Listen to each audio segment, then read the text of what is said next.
all for you. Yeah.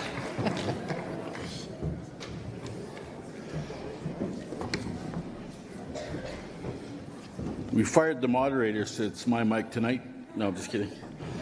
Hi, my name is Stephen Buffalo. I'm from the Samson Cree Nation in Treaty 6 territory, and also a very proud member and honored to be part of this Alberta Next panel. Tonight, we acknowledge that we're in the Treaty 8 territory, a traditional meeting ground and traveling route for many Indigenous peoples, my mic tonight, including the Cree, Dene, and the Métis, whose histories, culture, and traditions continue. For all who came before us, and all who will come after us, and all who are here tonight, let's have a great discussion about our tremendous province. I would like to introduce our moderator, the one who will take control of everybody and keep you to 45 seconds. Bruce McAllister, right?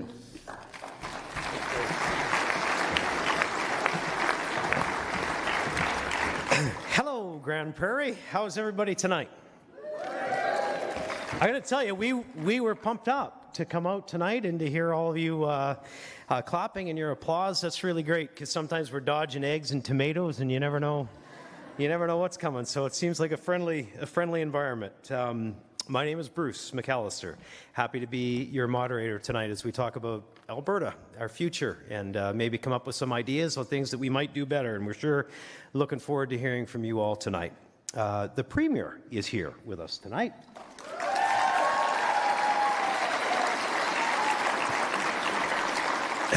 She's wearing her Calgary Stampeder red, or flames if you prefer.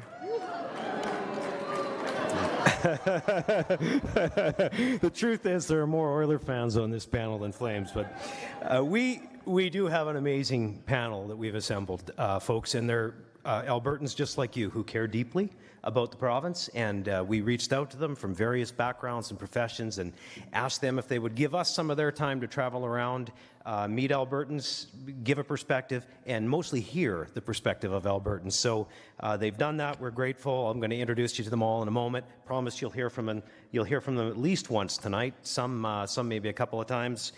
But that's coming up, and a few housekeeping rules. I always go over these, and I know they're not for the great majority, but I do have to mention, when you come to the microphone a little bit later, when we talk about some things, please be respectful and mind your language and all of those things. We ask you to limit yourselves to once to the mic, so that everybody gets a chance to speak. And that said, if you've got a burning desire to speak to a couple of the topics, just so long as everyone in front of you speaks that hasn't, we'd be okay with that. But we do want to keep the questions on topic as well. So if you have a question about, healthcare, education, and all those things, they're all very important topics. But we're here to talk about our relationship with Ottawa tonight and what we might do differently going forward. So if your topics, questions are about those topics, the MLAs of the area, Ron Wiebe and Nolan Dick, are here. Guys, I can't see where you're at. It's pretty bright up here, but give a wave. They're here with their staff. Gents. And they will certainly take those questions. And if you ever need a good meal, I'm telling you, Ron Wiebe, that's the place to go. His wife is amazing. We had a retreat up here and spent some time at their house. Still raving about it. Okay, let's meet these folks. First of all, the chair of the Alberta Next panel is the Premier of Alberta. That's Danielle Smith.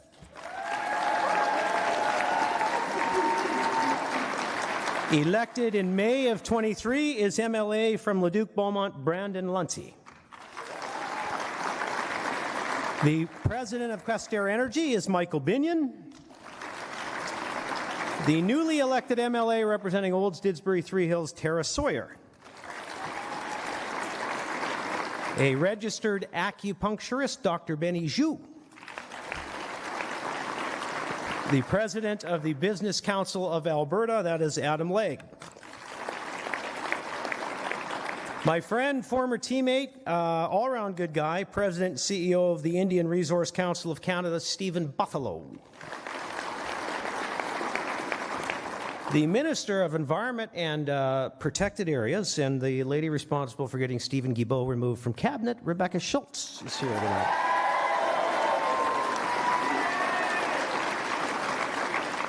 The former Alberta Court of Appeal Justice from 2009 until 2023. His Honour, Your Worship, Bruce MacDonald, is with us. We have a family and emergency room doctor from Olds, Dr. Aiken Okaswati. And a rural advocate, certainly a strong advocate for rural Alberta, a grain farmer, but also an MLA Glenn Van Dyken. And the chair of the Premier's Council on Multiculturalism, who tells a great story about immigration and how things are today and how they were back when, Samita Aman is here tonight. A few of our panelists are away. That's okay. We'll just have more time to hear from you tonight here in Grande Prairie. But let's kick things off the way we should. Let's invite the Premier up to say good evening and get us going. Premier.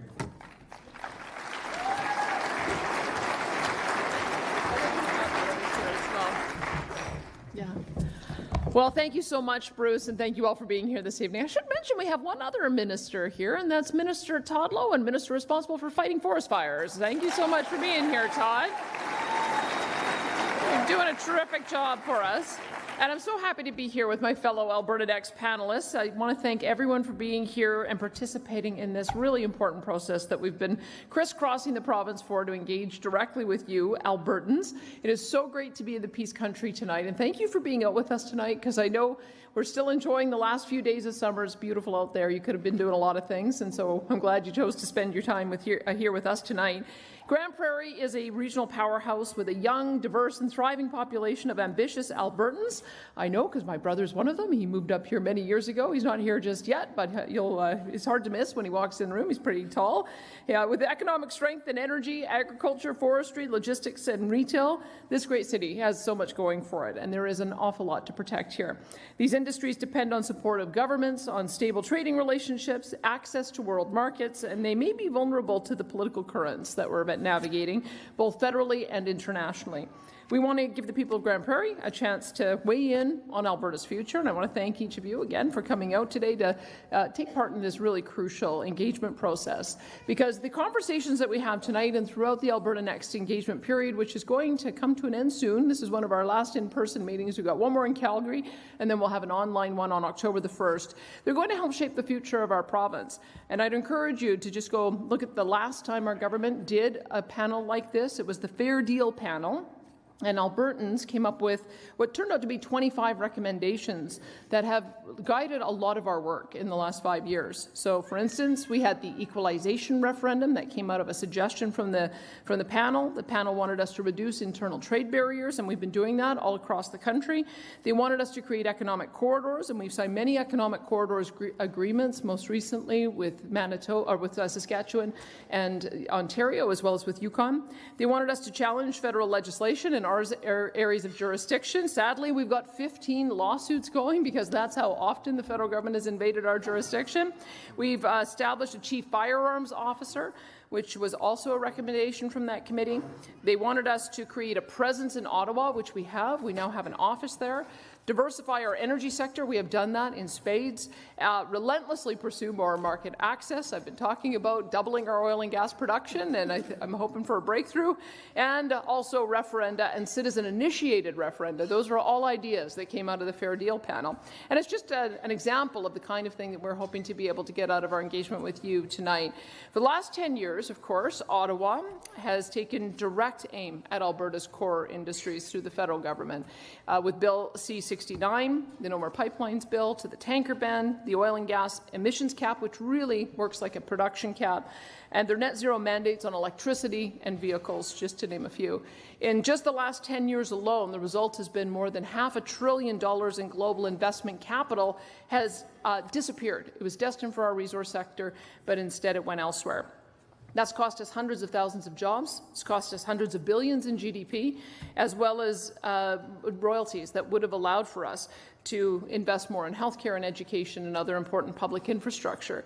If Canada is to be a strong and unified country, it has to include a strong and sovereign Alberta within a united Canada, able to pursue our economic potential and well-being without being held back by our own federal government in our own country. Regardless of what each of us believes, however, about these issues or what path we think is best, we as Albertans must be able to respectfully debate and discuss the issues here with our friends, with our family members, and with our neighbours. And I know if we do that, in the end, our province will find the very best solutions to these immense challenges that we face, and will come out stronger and freer than ever. Because I will always put my faith in Albertans to find the right path. I trust you, and I look forward to hearing from you tonight, and as we complete this engagement process in the rest of the province in the next few days. So thanks for being out here, and I'll turn it back over to Bruce.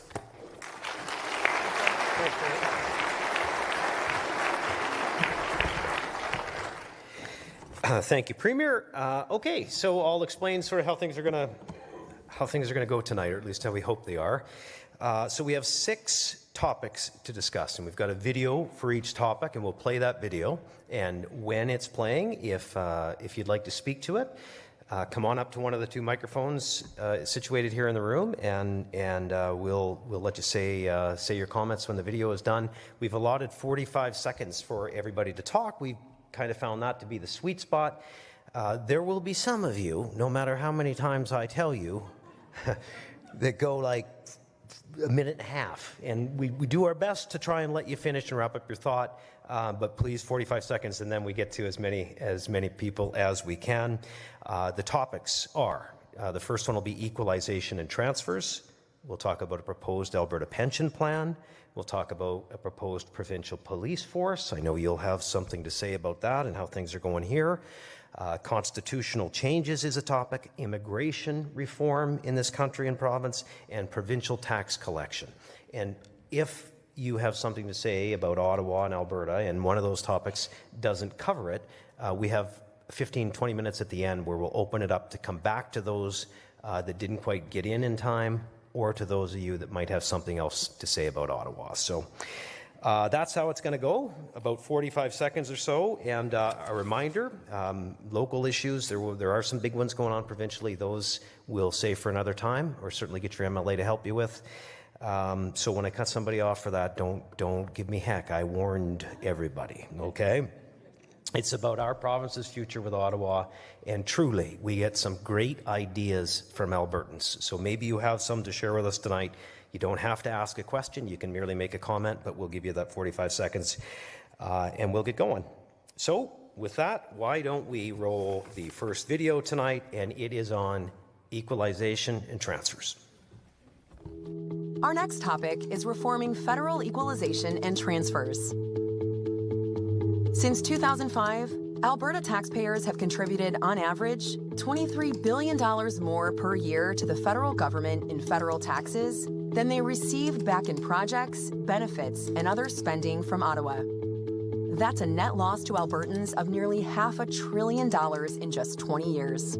Most of those redistributed Alberta tax dollars are spent by Ottawa and Quebec and other liberal-leaning provinces across the country.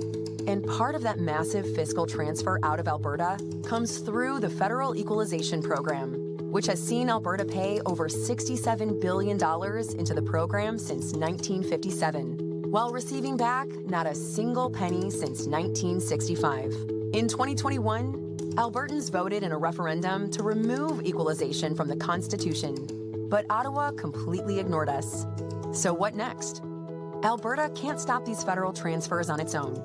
The Alberta government doesn't write a check to Ottawa each year, and we can't ask Albertans to stop paying their federal taxes.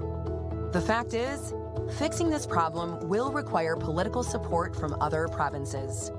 One option that would be appealing to most other provinces is to have the provinces collect a larger share of overall taxes. This is how it could work. Currently, Ottawa collects over 60% of all the federal and provincial taxes that Canadians pay. The Ottawa bureaucracy takes its portion, with the remainder inefficiently and unequally distributed to the provinces. The dollars we do get back have a lot of strings attached, forcing us to run our provincial programs and build infrastructure the way Ottawa wants us to. No provinces want that, especially the big ones like Quebec, Ontario, BC, and Alberta. What if we cut out the middleman and instead had provincial governments that are responsible for delivering health, education, and social services collect around 60% of all taxes, with Ottawa receiving the rest? Ottawa, in turn, would be able to end most transfer programs to the provinces, along with all the strings, bureaucracy, and waste attached to them. Quebec has already proposed having the federal government let provinces keep GST revenue generated in their provinces in return for ending the federal health transfer. Seems like a great idea. Why not apply that same logic to all federal transfers? Less money collected and wasted in Ottawa. Less federal transfers with only a modest amount of equalization for the smallest provinces and territories that actually need it. And more funds for provincial health, education, and other programs, without strings attached by Ottawa's politicians and bureaucrats. That seems like something most provinces could rally behind. So what say you, Alberta? Should Alberta take a lead role in working with the other provinces to reform federal transfers and equalization by having the provinces collect a larger share of overall taxes, with Ottawa collecting less? And are there any other strategies Alberta should be looking at to alleviate the massive federal fiscal drain to Alberta? For more information, visit alberta.ca/next.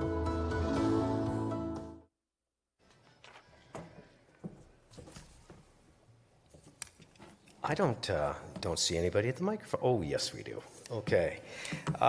Good. Sir, you're the brave one, or ma'am, you're the brave one. You can kick us off tonight, right here. I would like to ask the panel a question that I looked at and answered myself today, because I feel like if you look at this from a negative point of view, there is no good answer. Alberta workers pay roughly $3 billion more per year in CPP premiums than Alberta seniors get back in benefits. Which of the following best captures what you think about this? This is unfair to Alberta workers and seniors and needs to change, A. Or B, although Albertans may be subsidizing the pensions of seniors outside of Alberta, I have no issue with doing so. If I were to answer that negatively, there's no good answer. Can you? So, is that a question about the pension plan? It is the question from your panel Yep. on the pension plan. Right. So we've got a whole subject on the pension plan coming up. Can anybody try and move that into equalization transfers? I think she's. I think that you've identified exactly why it is a difficult decision and why we end up with people on very different sides of it. Because there are some people who do look at that and say, why are we continuing to overpay into Canada Pension Plan premiums that then go to Ottawa into a fund that they don't even consult us on how it's invested, and there's no control, and there's none of that comes back to us in equal measure. So that is a legitimate argument, but there's others who also say that because they've got friends or family or loved ones who live in another jurisdiction, that they're okay with that. So yeah, you've identified exactly the issue that is being debated, and people have to come to their own conclusions on that. Excellent. Thanks for the question. Equalization and transfers over here. Sorry, over here. Nobody over there. I'm telling you, you guys, you can't believe how bright it is up here. Right over here. Thank you. Thank you. Way over here. Okay, since Alberta wants to take a major role in collecting taxes, how about we do it this way? Why don't the municipalities get the major amount of taxes? And then when we get funded what the municipalities all need, we'll pass some money on to the Alberta government, and then the Alberta government can pass it on to the federal government. What happens to the municipalities? You take all the money away from the municipalities. We get nothing. We get cutbacks all the time. Well, I think there is a question about the percentages on taxes. It is. It's an interest.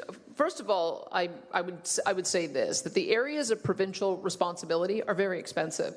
Healthcare, education, universities, social services, supports for vulnerable, seniors, infrastructure, and on and on. So that's part of the reason why the provinces should get the lion's share of the tax revenue. Municipalities, I think, get about 5 cents out of every dollar, but that's because their level of responsibilities are much less than the other two orders of government. What we're trying to figure out here is what the split should be between the provincial government and the federal government, because the federal government takes 60% of the taxes, but they only are responsible for 30% of the cost that we all bear, whether it's for OAS and defense, courts, international trade.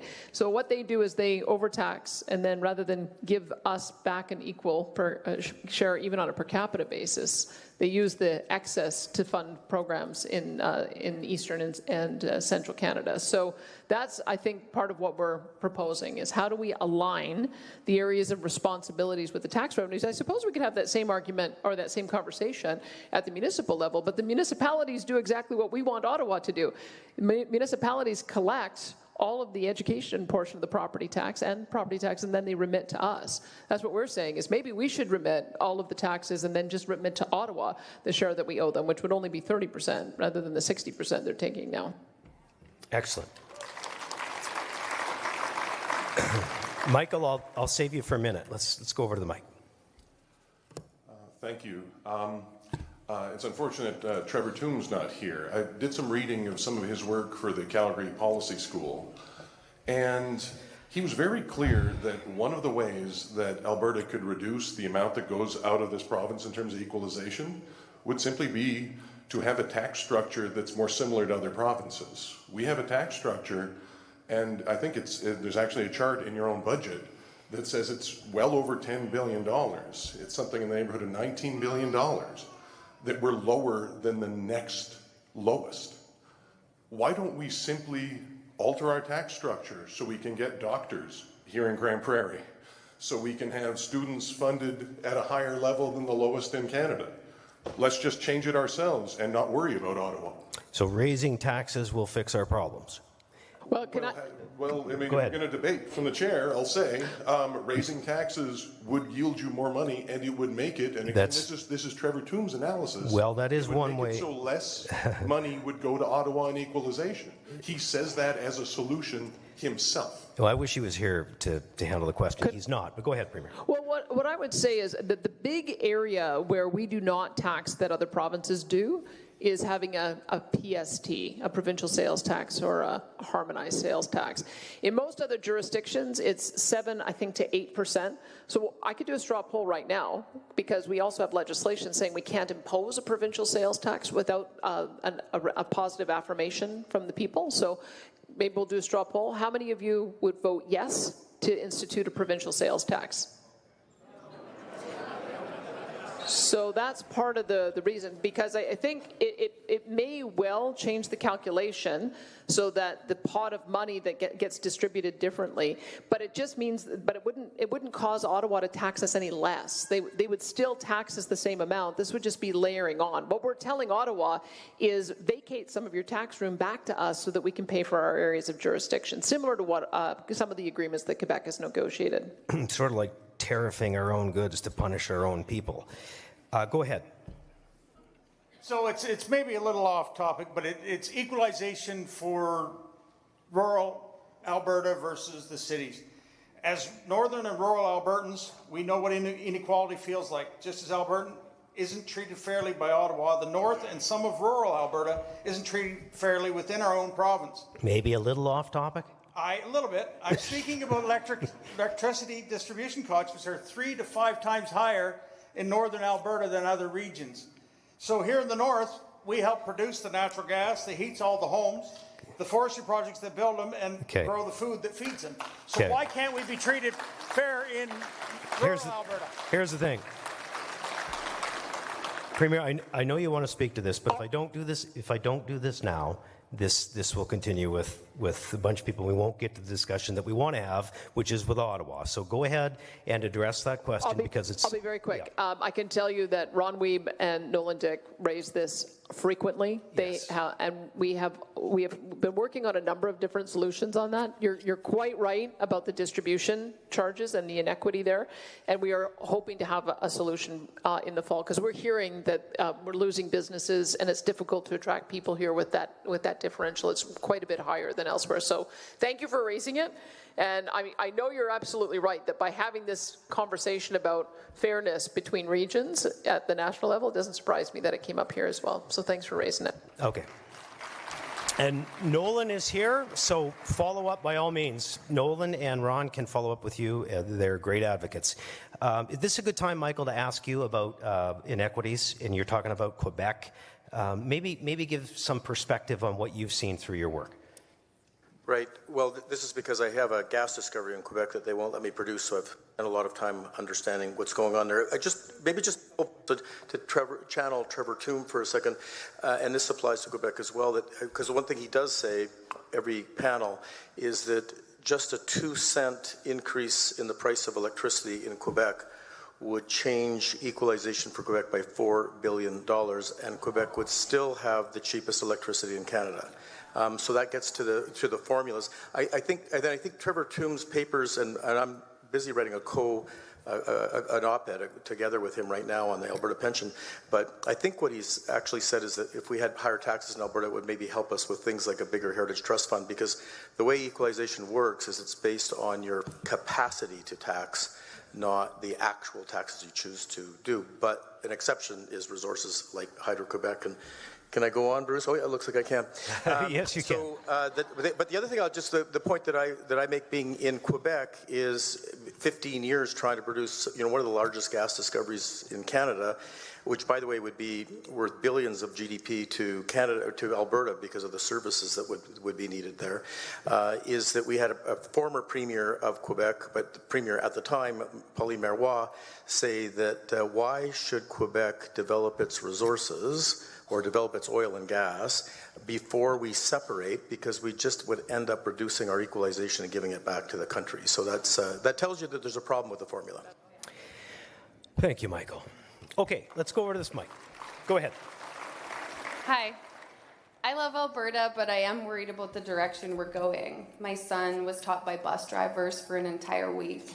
I'm facing an 8-month MRI wait, and instead I'll take myself to Edmonton and pay for it. I'm not off topic, I promise. My family pays over 6 figures in taxes, and it feels like we're just throwing money into this crumbling system, and we still just have to take care of ourselves when we're paying into the system. So would ending these equalization payments help us to thrive here and actually get care here, or what's the plan? Do we have to leave? That's where we're at. Sure hope not. Premier, this question has come up in a different way in different panels. I actually want to give you an opportunity to answer it as you have previously. I can answer it a couple of different ways. When I first came in, the premiers were already trying to convince the federal government to go back to the 50-50 cost sharing that they had on healthcare. That's where it began, because that's what was the deal under the Canada Health Act, is that's cost share it. And now the federal share gets smaller and smaller and smaller. So we were asking them to come up to $38 billion per year more. They ended up coming up to $38 billion over 10 years. So it gives you some idea of what we're facing, that the cost pressures on our social programs are immense, and our level of revenues are not enough to be able to keep up with it. So that being said, how do you solve it? One of them is to try to realign our taxing powers with our authorities so that we do have the dollars to keep up with that growth. The other is to develop our resources.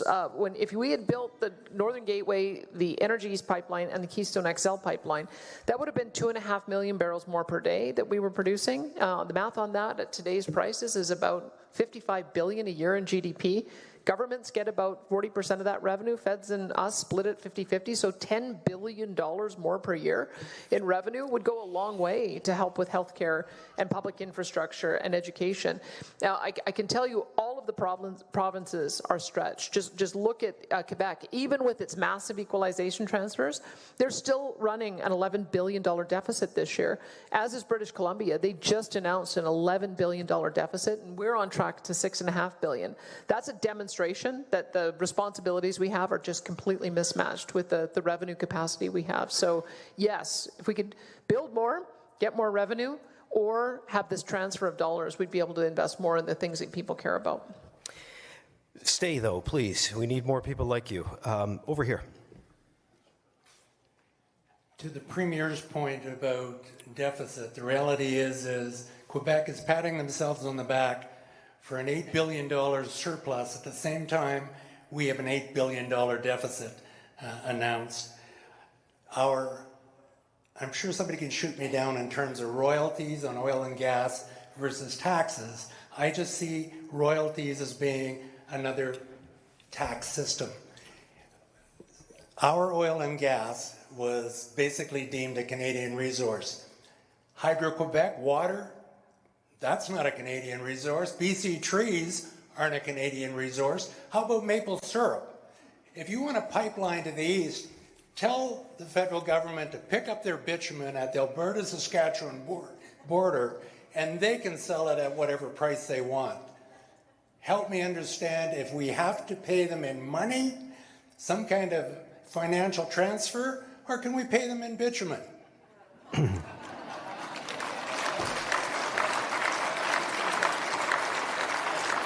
He might have a great idea. Thank you, sir. Let's go over this. Let's get a few more on this topic. Go ahead. Go ahead here. Hi, I just want to start off with a quick comment. Ms. Smith, I might not have voted for you last election, but thank you and the rest of the panel for coming here this evening. We're glad that you came to have a conversation with us. Right. The question that I do have is, with Alberta Next, we are looking at what happens in the future. With a lot of the Alberta economy right now, we're resource-based. We can't control the demand and the price outside of our province for oil and gas. We can't even control the demand and price for coal. We are building on technology infrastructure here, but what are we looking at in, say, 10 years, 15 years, when Alberta becomes a have-not province? Ooh. Well, I hope that doesn't happen, but do you want to speak to the question before the last sentence? Well, Grant might want to talk about this, about the future of oil and gas. I think he might have a thing or two to say. Is Grant here today? He's not. Oh, but he would. Maybe Adam would have a thing or two to say about the future. We are the president of the Business Council of Alberta. Adam, I bet your members speak of this all the time. Yeah, thank you, Bruce, and for the question, everybody, for coming out tonight. You know, I think there's a lot of projections that say, you know, we've hit peak oil or not, but I think I saw a term today quite interesting. Instead of an energy transition, it's an energy addition. We're seeing so much in terms of the continued demand for oil and gas into the future, particularly natural gas that is going to fuel a lot of the electricity needs globally and get higher emitting fuels in China and Asia into cleaner burning fuels. And so I think, you know, when we did a project back in 2022 called Define the Decade, it was a 10-year economic strategy for Alberta. We looked around the world and said, you know, what are those advantages that Alberta has now and into the future? We are truly globally competitive, and we can actually win and dominate this space. There are really the two key areas that I think are relevant to Grande Prairie. The first was feeding everyone healthy and sustainable food, and the second was energy solutions. There is still going to be a tremendous amount of demand for oil and gas resources and other fuels, whether it's moves to hydrogen, whether it is the addition of renewables, whether it's our critical minerals like lithium, which Alberta has one of the largest deposits in the world. We've got a diverse source of resource activity in this province that is oil and gas, that is critical minerals, that is agriculture and forestry. So the long-term prospect for the resource sector overall is very strong. So I don't see us being a have-not province in 10 years. Frankly, I don't see us being a have-not province in the future. Thank you, Adam. I think I see two more people at the mic, and then we'll move to the next topic. So right over here. Okay, so Alberta's the largest net contributor, positive net contributor to the income tax for Canada, also the CPP, 10 times more than Ontario gives. What makes us think, when there's more provinces that are takers, are willing to work with us so that they're not a taker anymore? Are we going to get any cooperation federally is the question, Premier? I can tell you that when I know that when the equalization referendum passed with 62% of people saying that we should end equalization, I think everybody had hoped that that would initiate a similar process across the country, and then we'd use the amending formula, 7 out of 10 provinces, 50% of the population. If they passed it, we'd go to the House of Commons and we might be able to do something about it. It didn't turn out that way. I still think it was worth the effort, because what happened is that Newfoundland and Labrador started asking the same questions we are. So Newfoundland and Labrador has become a net payer into Confederation, even though they are one of the smallest populations, 500,000, and the most indebted province. I think they've got $30,000 in debt per capita. And they're asking the question, Why are we, a tiny province, transferring dollars, essentially being a net contributor, while Ontario and Quebec are net recipients? That never was meant to happen. So they launched a legal challenge saying, we believe we should get equal transfers to the big provinces. British Columbia joined, Saskatchewan joined. So now we've got 4 provinces that are payers saying this current situation is unfair, and we're just going to continue with that momentum. So I think that there are more voices than ours, and that's why these kind of processes are important. We can start a conversation that might ultimately end up changing the formula and changing the direction on it. We expect a lot of Facebook posts out of Grande Prairie tonight to the rest of Canada. Over here for the last one on this issue. Hi, thank you for taking my question. Just expanding on should Alberta take a leading role, expanding on that, how do we bridge this gap in our country? It seems like we are living in 2 realities, online and in person. It's East versus West, it's Liberal versus Conservative, Ontario versus Alberta.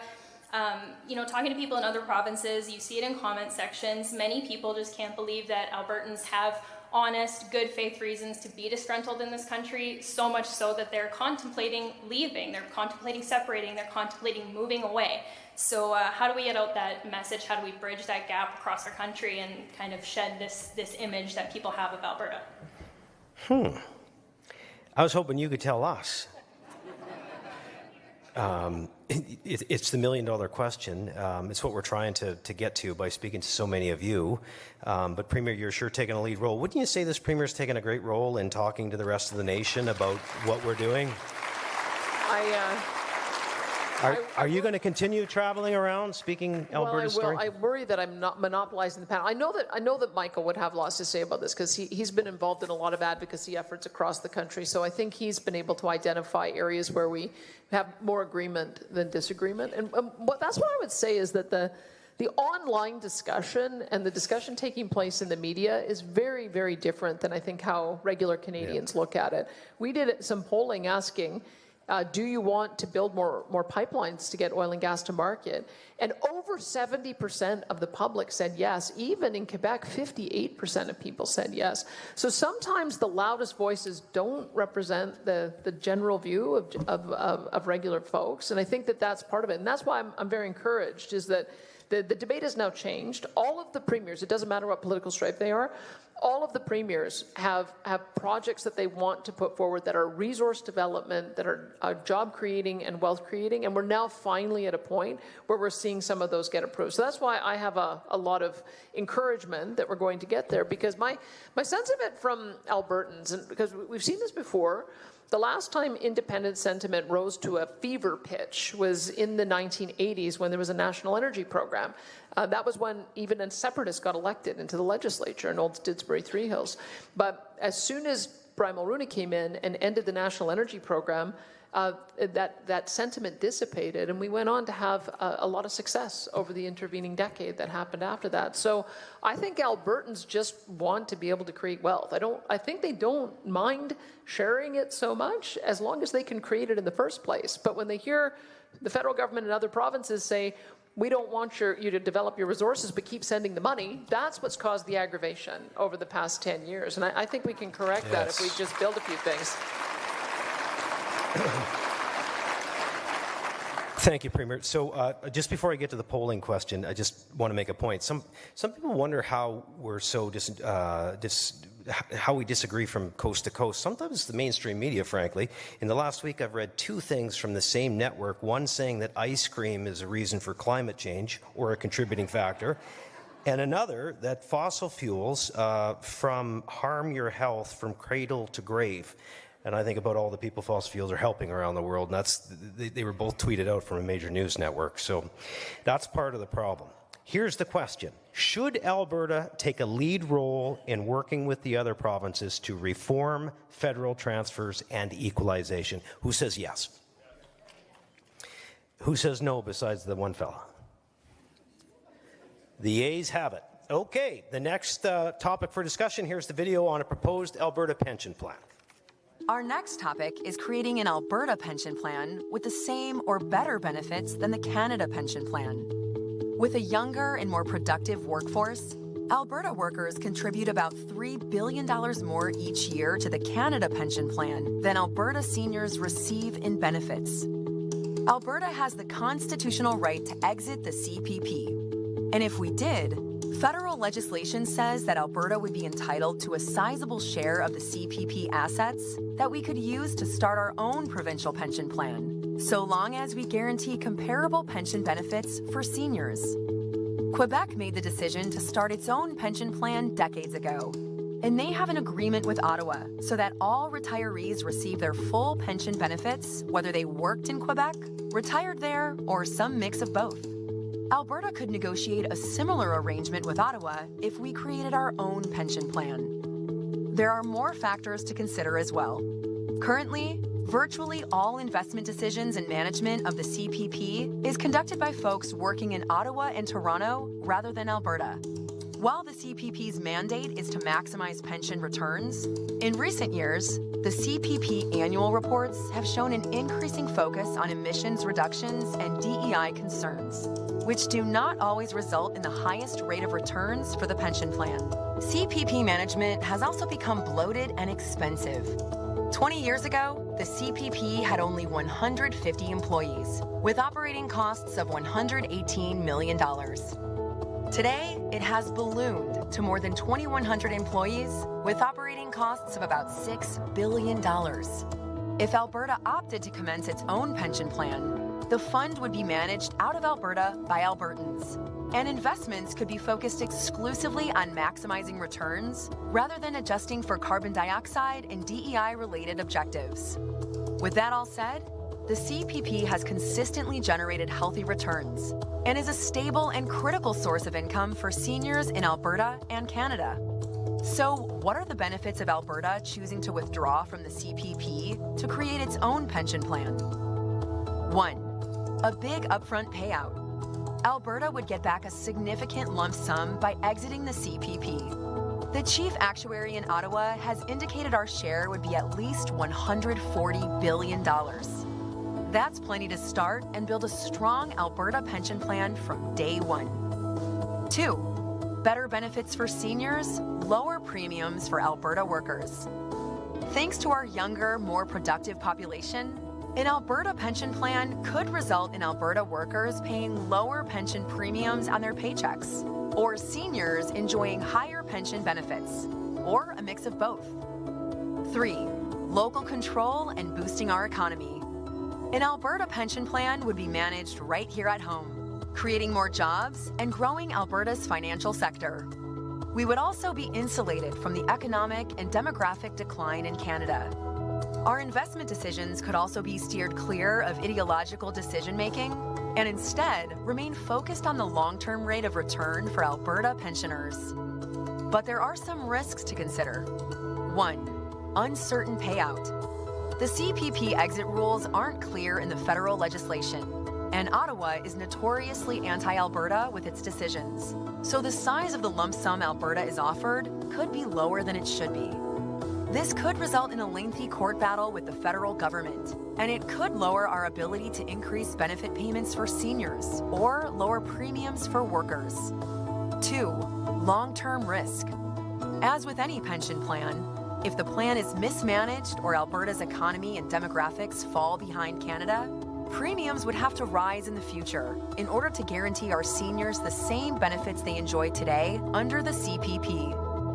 Regardless, as with Quebec, Alberta's government would still be able to guarantee that an Alberta pension plan provide the same or better benefits to Alberta seniors as they now enjoy under the CPP. 3. Portability concerns. The Quebec pension plan and CPP have an agreement in place to ensure pensioners get the same single pension, regardless of where they worked or lived in Canada during their career. Alberta would expect a similar arrangement with Ottawa, but it is not guaranteed.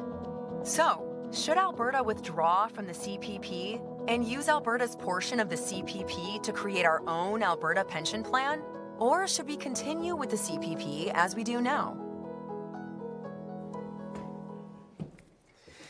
This one can be emotional too. It's been fun to watch this as we've traveled around. This is our 9th stop, and we've got one more, and then I think we do one of these online as well, virtually. But it's clear people care about their pensions, and it's clear many people want to see a change. So we're interested to see what you have tonight, and we'll go over here, or what you say tonight, to kick us off. Good evening, Premier. James Buchanan. I've moved to Grande Prairie about 20 years ago with inspirations of eventually moving where I came from.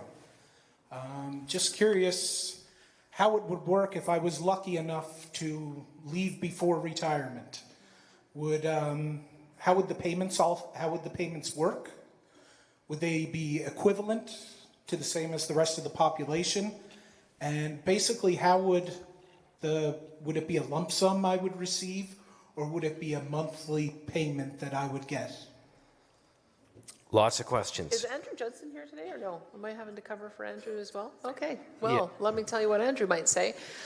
So what I would say is the rules of the pension plan are this, that you cannot exit the plan without offering equal or better benefits. That is the guarantee that we had in opting in, and what we signed on to is that the benefits would have to be equivalent. I would probably rely on somebody on the panel who might have more financial experience in how pensions work, because you know when you move around from job to job with a business pension, that there's sort of an allotment that they give you, and if you stay in that pension, then it's longer. The longer you're in it, smaller the shorter you're in it. So what I would imagine would occur is that those who have sort of a partial entitlement would probably end up getting part of it covered by an Alberta pension plan and part of it covered by a CPP. These would be the kind of things that I think would have to be worked out in the negotiation. But you have to remember that the system is a pay-as-you-go system. So it's today's current contributors who cover for today's recipients. So that's why when we talk about how we pay $9 billion a year in benefits or in contributions, and our seniors receive $6 billion in contributions, that's the same across the country. That's why it has to be kind of all or nothing. Are you all in or all out? Because we need the people here paying for those for the pensioners. But it's the question of what happens to that extra increment. Alberta has been a net payer for the time since the plan became solvent. We're going to continue to be a net payer, but we have no control over how those dollars are invested. So I would just say that they have managed to figure out how to manage the mobility and portability of the Quebec pension plan. I suspect they would be able to figure out using similar principles about how to manage between those who served some time in Alberta but moved elsewhere. Thanks, James. And for sure, Premier, I know Michael Binning can talk to this, but Michael, I'm going to save you for a minute or two and get to a couple of more microphone questions. So just hang on there. And James, thanks for reminding me of something. Please introduce yourself and where you're from, and then ask your question or make your comment. Go ahead. Hello, my name is Casey. I unfortunately lost both of my parents before they could claim their CPP, and they were not together when they both passed away. When you do lose your life and you pass on, CPP does not go to anybody other than the government, even if you've worked your whole life and contributed to that program. Families who have supported and cared for those people, whether they're widowed or single or not married, divorced anymore, they're not recipients to that CPP. I took care of my mother when she was sick and found out that CPP wasn't something that came to the family. It only goes to a spouse if you're married or common law. If Alberta was to do their own APP, is that something you guys could maybe structure into there? Because we take care of our parents and we take care of them when they get old and when they get sick. So that CPP that all of us as young people are contributing into the government and into the lives and take care of our seniors, when we become seniors as well, that doesn't graduate to anybody if we decide perhaps maybe we don't want to be married or we are single or we are divorced. So is that something that you guys would possibly consider in the APP program that the CPP does not currently have? Because that was a huge eye-opening to how unfair the CPP is to partnerships. So let me try to channel Judson, because this is what he would say. The Fraser Institute just did a study on what it would look like if we had our own pension plan. So if we used our existing premiums to pay for the existing liabilities that we have, and then whatever was left over was put into each individual's account for it to grow over time, If you think about it, if our numbers are correct, it's about $1,425 per person and $1,425 per employer. That would be kind of the high end. If that instead got invested in an account in your name and then compounded over time, I think he calculates it would be something like $300,000 or $400,000 additional dollars. And then it would be something that when you pass on, if you haven't used it, you'd be able to bequeath it to somebody. That would be the alternative way that we could manage the fund, but we'd have to have control over the resources to be able to do that. A lot of people at the microphones on this one, so Michael, hold tough. Let's go over here. Yeah, just go ahead and introduce yourself. And I'm Ken from Athabasca. Hey, Ken. So, dealing with Ottawa, we're not going to get a fair deal. What we're kidding here. So you're talking about $140 billion coming from Ottawa if they so choose to give us that. If we're an independent nation, we'd have our big brother to the south to come in and basically keep Ottawa at bay and make sure that we have a fair deal. We're not going to get a fair deal as Alberta as a province. Okay. Thanks, Ken. Look, you're not alone. We've heard that from people as we travel around. Go ahead. Yep. My name is Margaret. I was born and raised here in Grande Prairie. I don't want you touching my CPP. That is a pension plan that my employer invested for me. That's not, no political party can touch that as of right now. If you bring that back to Alberta, what is stopping Alberta government from controlling that money and investing it however they see fit? Thank you, Margaret. She likes it where it's at. Michael, I'll go to you now. I might just say that we currently have a group called INCO. Stephen Harper is the chair of it, and we have our former head of the public service who's now managing that fund on our behalf. And they manage, I think, about $195 billion in assets. Most of it is the pension assets for public sector workers. And so we do have an independent body with expertise to be able to manage that. If the additional fund would very likely be managed by INCO. Okay, Michael, go ahead. This is something that people feel so emotional about, and it's really easy to understand. If you feel that there's some money sitting for you in the Canada Pension Plan that's been saved for you, your money, the employer's money, and it's sitting there for you, and somehow you're going to come to Alberta and now you're trusting somebody else with that money. But it really misunderstands the difference between most pension plans, your RRSP, your company pension plan, which is regulated and by law must be fully funded. The Canada Pension Plan is not that. There's no money sitting there for you.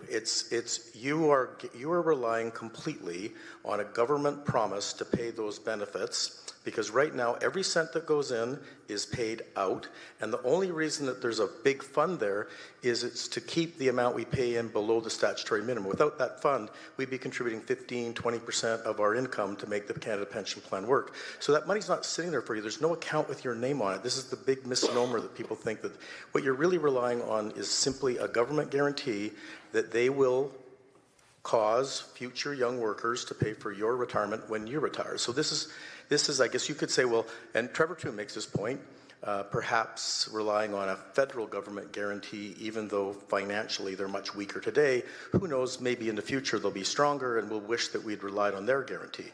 But for me, when I see the demographics of a very young Alberta and this fiscal transfer from young people to old people, which means a young province transfers to older provinces, I don't see any time in decades, if not longer, that we'll be in a position that Alberta will be able to better guarantee your pension with more younger workers with less older retired people.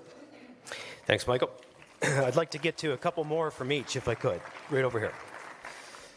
Hi, I'm Clifford there, and I've lived in the Grande Prairie area all my life. I definitely do, guys, want you to take their pension. The federal government is not trustworthy anymore, and I don't think I'm paying a whole bunch of money out there for them to throw it around to wherever they want to get their votes or whatever. I trust you guys there that you guys are going to do right for us there, and I hope you guys do get it. Thank you. Thanks, Clifford. I promise we'll do a straw poll on this one too as soon as this discussion's over. This mic. Hi, my name's Jody, and I was born and raised in Grande Prairie. What is preventing the Alberta government from starting a pension plan in addition to the CPP? Like, leave my money there that I've contributed already, no negotiations necessary, mandate employers to give employees the option to pay into the APP or the CPP. We get that question. Premier? Well, I wish we could do that because I think that would solve a lot of problems. But the problem is, as Michael has explained, there isn't money sitting in the fund with your name on it based on your past contributions. When you retire, it's the people who are paying the premiums on that day that will be paying for the benefits that you get. And so that's why it's all or nothing, is if you need to have the current people who are paying into the plan paying for the current people who are drawing from up from the plan, you have to be either all in or all out. And so that's the reason Alberta's in a unique position is because every year we have more people paying into the plan than paying out. And so there is additional dollars that come out that can be reinvested. And so the question is, do we allow Ottawa to keep on taking that extra, investing it with their priorities, or do we keep that here, fund our pensioners with the current contributions and use the increment to be able to invest it for the future in the way that we described earlier? Because if you have that increment and you are putting everybody's name on it and it can grow over time, then there will be the kind of plan working the way you think that the CPP works right now but doesn't. So that would be one of the questions that we have and part of why we're having this consultation.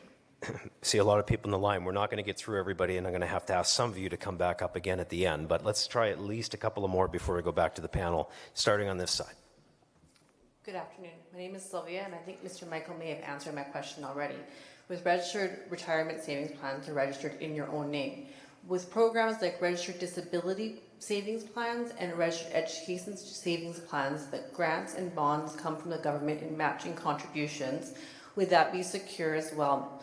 And I'm just asking this question because my son has a disability tax credit. He's eligible for a registered disability savings plan for his retirement and medical needs.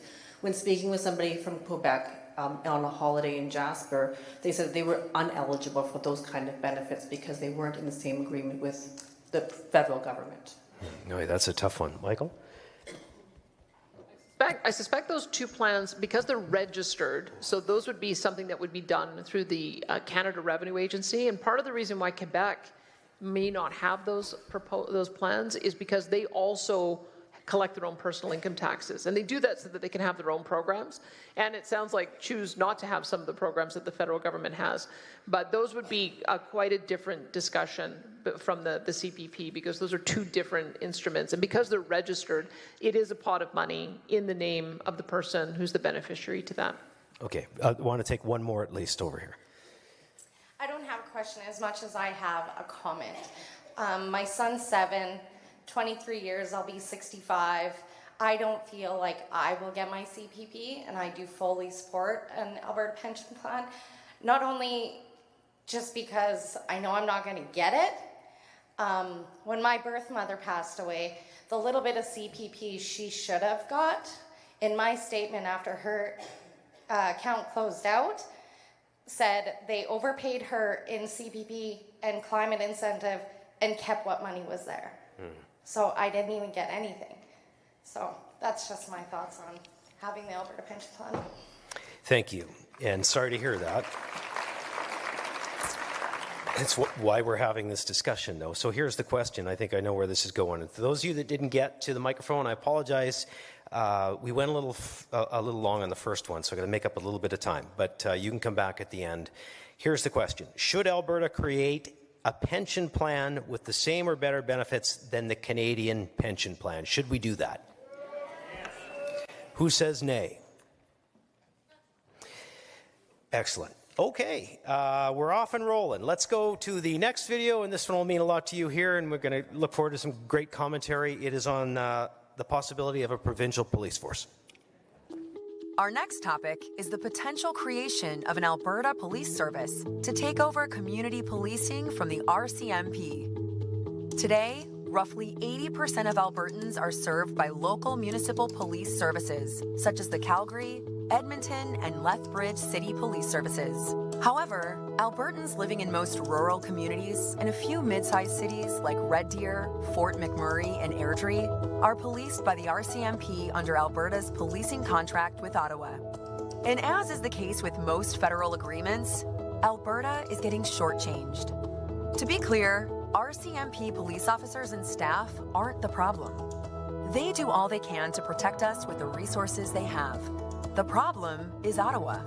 Because the federal government is failing to provide the number of promised officers and resources to Alberta communities under the policing contract, response times are slow, staffing is stretched thin, and officers are often moved across the country at a moment's notice, resulting in little connection to the Alberta communities they serve.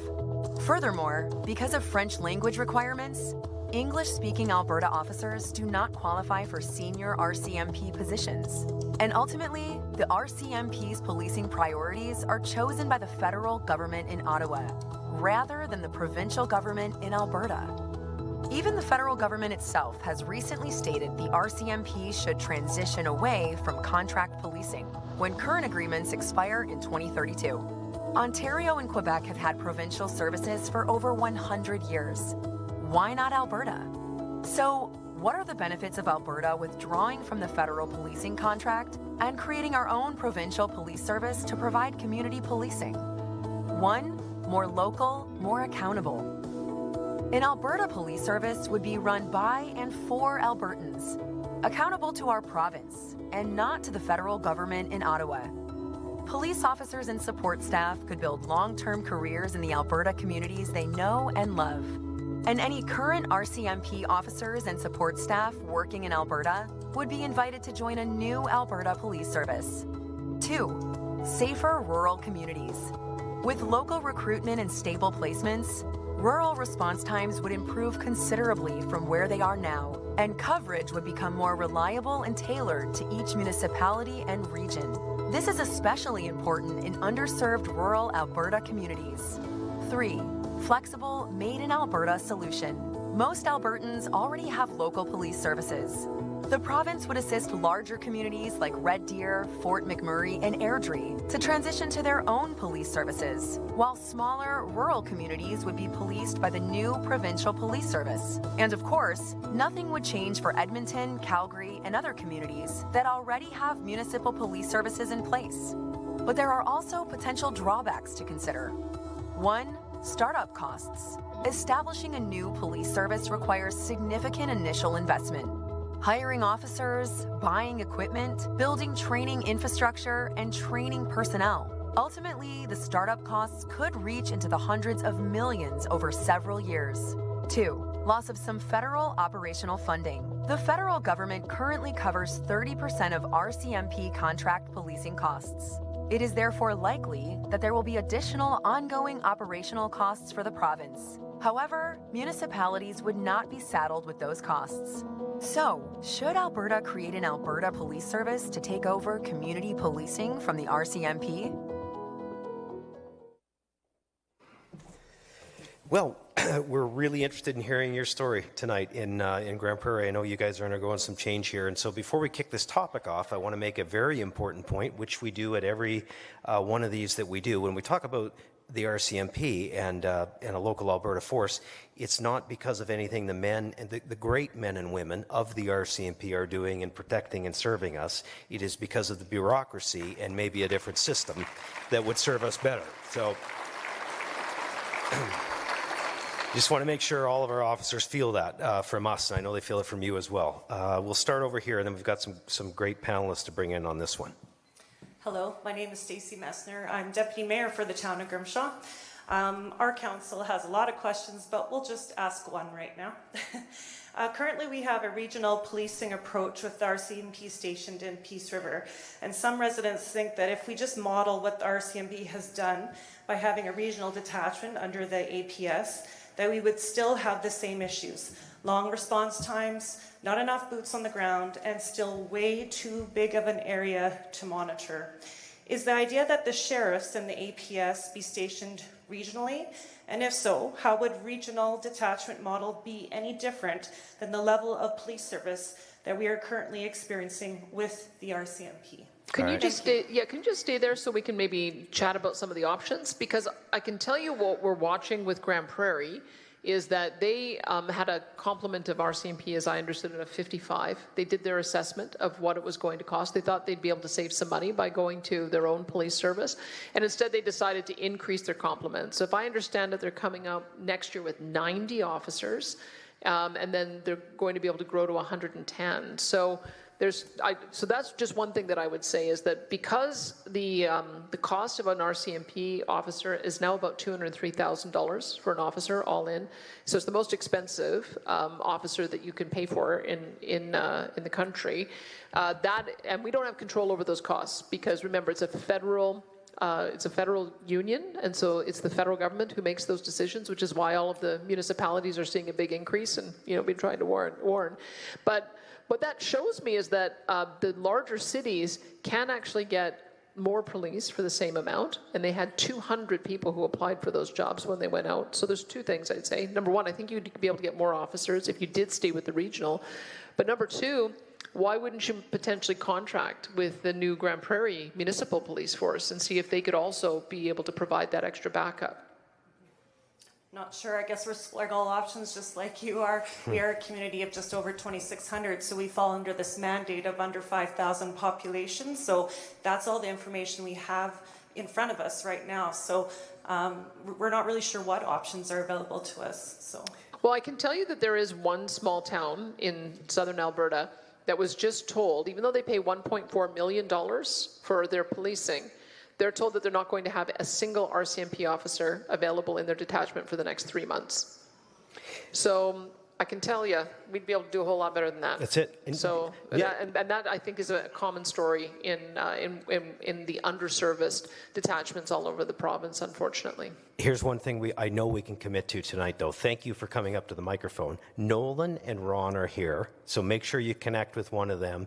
They will connect you with our Public Safety Minister, Mike Ellis, and we'll see what we can do. We'll help you out, brainstorm, see which way we can go. Thank you. Over here. Hello, my name is Kelvin. I'm from the area. What I don't understand is why we contract police and then we don't get what we pay for. Why do we get less personnel than what we put the money out for? If you did it anywhere else, that contract would be done because it's not being met. Number two, can you imagine being in the States and getting pulled over by the FBI? I can't, but we get pulled over by our federal police service. It makes no sense at all. We should have an Alberta police. I've said it for years, and that's my comment. Yeah. Bruce, if I could just respond for a minute. Yeah, of course. Your worship. Yeah, the gentleman's point is very well taken. The fact is, whether Alberta is going to have its own provincial police force or not has already been made by Ottawa. In a white paper released in March of this year, they made it clear, apropos of the reference to the FBI, that the RCMP should be restructured into more of an elite federal police agency, and they intend to get out of the contract provincial policing by the year 2032. So fortunately for the people of Alberta, this government has been very proactive in terms of many initiatives, like the one dealing with the city of Grande Prairie here, and by expanding the Sheriff's Department. And so they're going to be ready long before the deadline. Now, one of the other problems with the RCMP is they have a chronic recruitment problem. And the figures I keep hearing is that the province contracts for 1,911 officers and seldom has anything more than about 1,400. That problem is not unique to Alberta, but it exists across the country. The RCMP has a chronic problem with recruiting. And I firmly believe, and one of the other panel members might want to mention this too, that it'll be probably easier to recruit officers for a provincial or municipal-based police force. Yep, a couple hundred already in Grande Prairie, Bruce, and I think 14 just passed in the last week. MLAs Dick and Weeb were telling us beforehand. And all this to ask those two MLAs that are here, if during this topic you think there's something we've missed, come on up, and I'll give you 45 seconds too. Let's go over here. Premier, you're saying that rural Alberta has not got enough police in here. And I don't think that's right. Most rural Alberta is still covered by the RCMP, and we want to stay that way. If you and the federal government want to help in solving the crime rate, look at our justice system and the way it is run. It is time to do a good job. We want to boot them out if they. Why can't we elect our judges and prosecutors? Because well, that's where agreed. Comment here. I understand your frustration. It has never been the police who failed to do their jobs. Yeah. It is the justice system. The catch and release system sure isn't And working. sadly, the governments who failed to do their jobs. Yeah. Premier, it is time for all the government to deal with the real problem with our crime rate, and that is justice system. We have not been replacing. We don't want to replace our first-class police force. Okay. The RCMP have protected our province, and let's keep it that way. And get on with the real problem instead of making a new one. Thank you. Thank you. Well, if I can Bruce, just respond to that. And then Premier. And I understand your frustration, but the catch and release is a matter that the provincial government has no direct control over. That is a matter that's under the Federal Criminal Code of Canada. Now, I understand there's a pretty united front, and of course, Premier Smith can speak to this better than I can, amongst the various premiers to pressure Ottawa into tightening up the bail system, because that is the source of a lot of the problems that you've just adverted to. Thank you for that. I just want to make sure that we know the numbers that we're dealing with, because I guess I would challenge whether 1,400 is the appropriate complement for the vast distances that we have in rural Alberta. So when you consider that Grande Prairie alone is going to have 110 officers, when you consider that Calgary has about 2,000, Edmonton has about 2,000, and then our complement of RCMP should be 911, and it's only 1,400. I would put it to you, and then we also have other police services. We've got Medicine Hat with its force, Lethbridge, Camrose, Lacombe, Tabor, and then Indigenous forces as well. So I'm skeptical that 1,400 is enough to be able to give the coverage that we need in rural Alberta, and we can see it with the response times. I mean, perhaps you've had a good experience, but it may be some of the rural folks on the panel might want to talk about the stolen equipment. They might want to talk about having to set up their own community watches so that they can report on guys who are coming in and stealing. Like we shouldn't have to see that. So what's happening is there's a lot of band-aids that are happening because we don't have the coverage. We've even had to do the band-aid. We've had to hire more sheriffs to put hands on deck in Calgary and Edmonton to deal with the encampment issue. We had to create we have a scan team. They're shutting down drug houses. Those are sheriffs.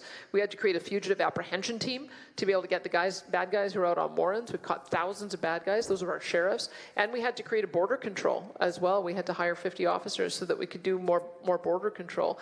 And so if the RCMP were focused on those high-value policing functions, we wouldn't have to backfill. So maybe it makes more sense for them to focus on those cross-border crimes, organized crime, gang-related crimes, fentanyl, human trafficking, and then we should backfill in the areas where we need local community policing. That's what we're advocating, or that's what we're getting your feedback on. Moving towards, okay, so we do have a couple panelists I want to get to, but there's still a bunch in the line, so we've got a longer line here. We'll go over here. Hi, Rick. I live in Grande Prairie, lived in High Level before. Policing has been a big problem. Ottawa decides which RCMP go where. I am not convinced they always pick from the top of the gene pool for some of these rural communities. Especially like Grande Prairie and Red Deer seem to be, Ottawa doesn't really like them very much. I don't, there's some wonderful police out here, don't get me wrong. Also, they send a lot of rookies here who come out here and then spend most of their time in school upgrading. They are counted as the numbers of being RCMP for here, but they are not here. The first couple of years they are absent so much, but our numbers still say we have them. The other issue is when we get policing from all over the country, people come from other provinces, they don't share our values. I think an Alberta police force, we would recruit a lot more from Alberta with similar values, and it would be a lot easier to retain them. Also for moving around, if you're here and all of a sudden you get told you're moving to New Brunswick, some might not want to do that because family is closer. I think keeping it local is a huge benefit. Thank you. Thank you. Right here. Hi, my name is Andrea Willman. I'm from Grande Prairie. I've been here about 20-ish years. I'm running for school board. Yay! This was a fantastic metaphor for some of the things that I'm talking about every day right now. But talking about it like that feels really controversial, and I get told often to be very careful about how I talk about it, because there could be repercussions for how I talk about it. My question is, are the school boards afraid of you, and should they be? I'm going to try to tie that into the Alberta Police Force. Premier, did you threaten somebody? Look, I don't think I can tie that in actually to the Alberta Police Force. The only way to do a tie-in is that we do know that. I mean, we're doing a consultation right now because we're hearing that there is danger in schools, that there's aggression in schools. That's the #1 complaint that teachers have, and we'd never put up with the kind of behavior that students are exhibiting towards their teachers. No one goes to a workplace expecting to be beat up and then have to see the person who beat them up in their workplace the next day. But we did move away from having police centered in schools. But that's one of the things that potentially a local police force could do, is that they'd be able to decide that they might want to hire a few extra officers so that they could go around to the schools in order to ensure that it's a safe environment for not only the kids but also the teachers. So that I haven't seen anyone advocating on that on the school board, but that was certainly the case when I was a kid, that we had a number of officers who were in the classroom and gave us a really good understanding of what the police did, and I think there might have been a bit more social order as a result. Hey, MLA Tara Sawyer recently hit a lot of doors because she ran and won in the by-election in Old Stittsbury, Three Hills. So what did you hear on the policing issue in your rural community? Hi, everyone. Thanks for coming. To start with, before I heard it, I mean, I lived it and experienced it on our farm with the rural crime that we are faced with, let alone, 3 weeks ago had fuel stolen again. And I'll say quite frankly, at harvest is one of the times where we see an uptake between stealing our vehicles that we've left by bins or batteries from the augers, goes on. So my point before I get to what Bruce said, respectfully to the gentleman, and I'm welcome to all opinions, but there is a problem in the rural areas where we do not have enough officers, and greatly respect them. They do come and go. They try to get into our communities as best they can, but often they don't even come out on the call. We've had it where he would have liked to, but he was new and he said, "I don't know where you are." And by the time I get there, they'll be gone. I mean, I was chasing the people, so I said, well, I'm just following them. Go to Range Road and keep following. So, but my point is, we have a situation where, because of that, our communities rely on social media to warn each other. When I say it's organized crime rings, it's very scary. I feel like I'm preaching to the choir out here, understanding the level of isolation and how few and far you will be in between. Having said that, yes, on the doors, this got brought up to me all the time in the towns, and I did speak with a retired RCMP officer. He brought it up to me, saying he's quite concerned. He was a proud officer, but he discouraged his son from joining the force because it is not what it used to be, and it's not the men and the women that are the problem. And I was hit another door, and the gentleman is an active Calgary Police Force officer, and there's nothing he would love more than actually to be able to be policing in the community, because he chooses not to live in Calgary. He's raising his family in a rural community because he knows those are the best things going, and level of community you get in there you can't touch. Mm-hmm. So there is a willingness, and there's an incredible need. I mean, I could go on and on. When you talk about paying for security... Thank you. Well, I'm not done. For once, I'm gonna keep talking for a minute, Bruce. Because when we talk about security, everyone says, well, just put up a gate, just put up some cameras. Well, we do. That doesn't stop them. You hope that maybe you can use that if you catch them. And it's more for you to be able to monitor to figure out who it was, right? So, and that's a cost. I think, Tara, the person last had it wrong. The school boards aren't scared of the premier, they're scared of you. Well, if you know when you're going to talk rural, I'm going to get passionate. That's it. No, appreciate it. Let's get through a couple more over here. Stephen from Fairview. I own a roofing company, and in August I had both my work trucks stolen.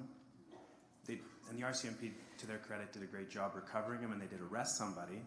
When I was on the phone with the officer, he tells me that this is the third time arresting the same guy. Mm-hmm. So the answer to the question, yes, we need our own police force. I want to have a police force by Albertans, for Albertans. But what can we do about keeping these people? I know he spoke to the question a little bit, but we need to keep these people in jail. And meanwhile, I'm out $20,000 in damage tools. And what do I do about that? Yeah, look, we couldn't agree more, but I wish we could give this gentleman and everybody else a solution. Other than what you and Minister Ellis and everybody else is doing, how do we change this? I can tell you this, again, is not a partisan issue. If you saw what just happened in Manitoba, a man released on bail on conditions that they didn't go see his family, and he went and murdered his sister and stabbed 7 other people. That is happening all over this country, and I can tell you every single premier has been asking for over a year for us to fix the wrong turn that the Trudeau government made. So if you want to remember what happened, it was Bill C-75, and what and I'm sure the justice will correct me if I'm describing this wrong, but what the direction was that a judge couldn't just look at the crime on the face of it to determine whether that person should be released. They had to look at the foundational factors about why they became a criminal. And so they're essentially, if you had a bad childhood, if you were abused, if you were suffering from intergenerational trauma, and so on and so forth, that became one of the conditions for releasing somebody. But in releasing them, they go back to the very community that they came from and are victimizing those same community members. And so what we have been asking for is that we have to go back to the same kind of rules of court that we used to have. If they are violent, if they are dangerous, if they are repeat criminals, or some combination of all of those, you have to be able to keep them behind bars so that they don't go out and continue to reoffend. We've seen the stats that show, it's actually, it's true. It's a small number of criminals who, as you described, are just going out and reoffending. And it's so demoralizing to our police force that before they finish the paperwork booking a guy, that he's back out on the streets again. And so that's also going to lead to better policing if they have some confidence that going through the effort of apprehending them is going to pay off, that they're going to see justice. I don't know if Judge McDonald has more to say on that. Not really. You've pretty much nailed it. It Awesome. Really has to be a fundamental reform of the bail provisions. Yes. Awesome. Do you know what? We've got 2 more. We're going to go to them. But for what it's worth, what drives me crazy, and I think a lot of Albertans crazy, is there are actual people in political parties that believe in defunding the police, which seems like complete madness. We'll get to these 2 over here. Carrie, I'm from the Beaver Lodge Hythe area, and I want to talk, I guess, about the judicial system, because we are being failed by that judicial system. I've worked with special needs, disabilities, FAS, all of that kind of stuff, as an advocate for them and taking them through court. I was working with a 15-year-old young man.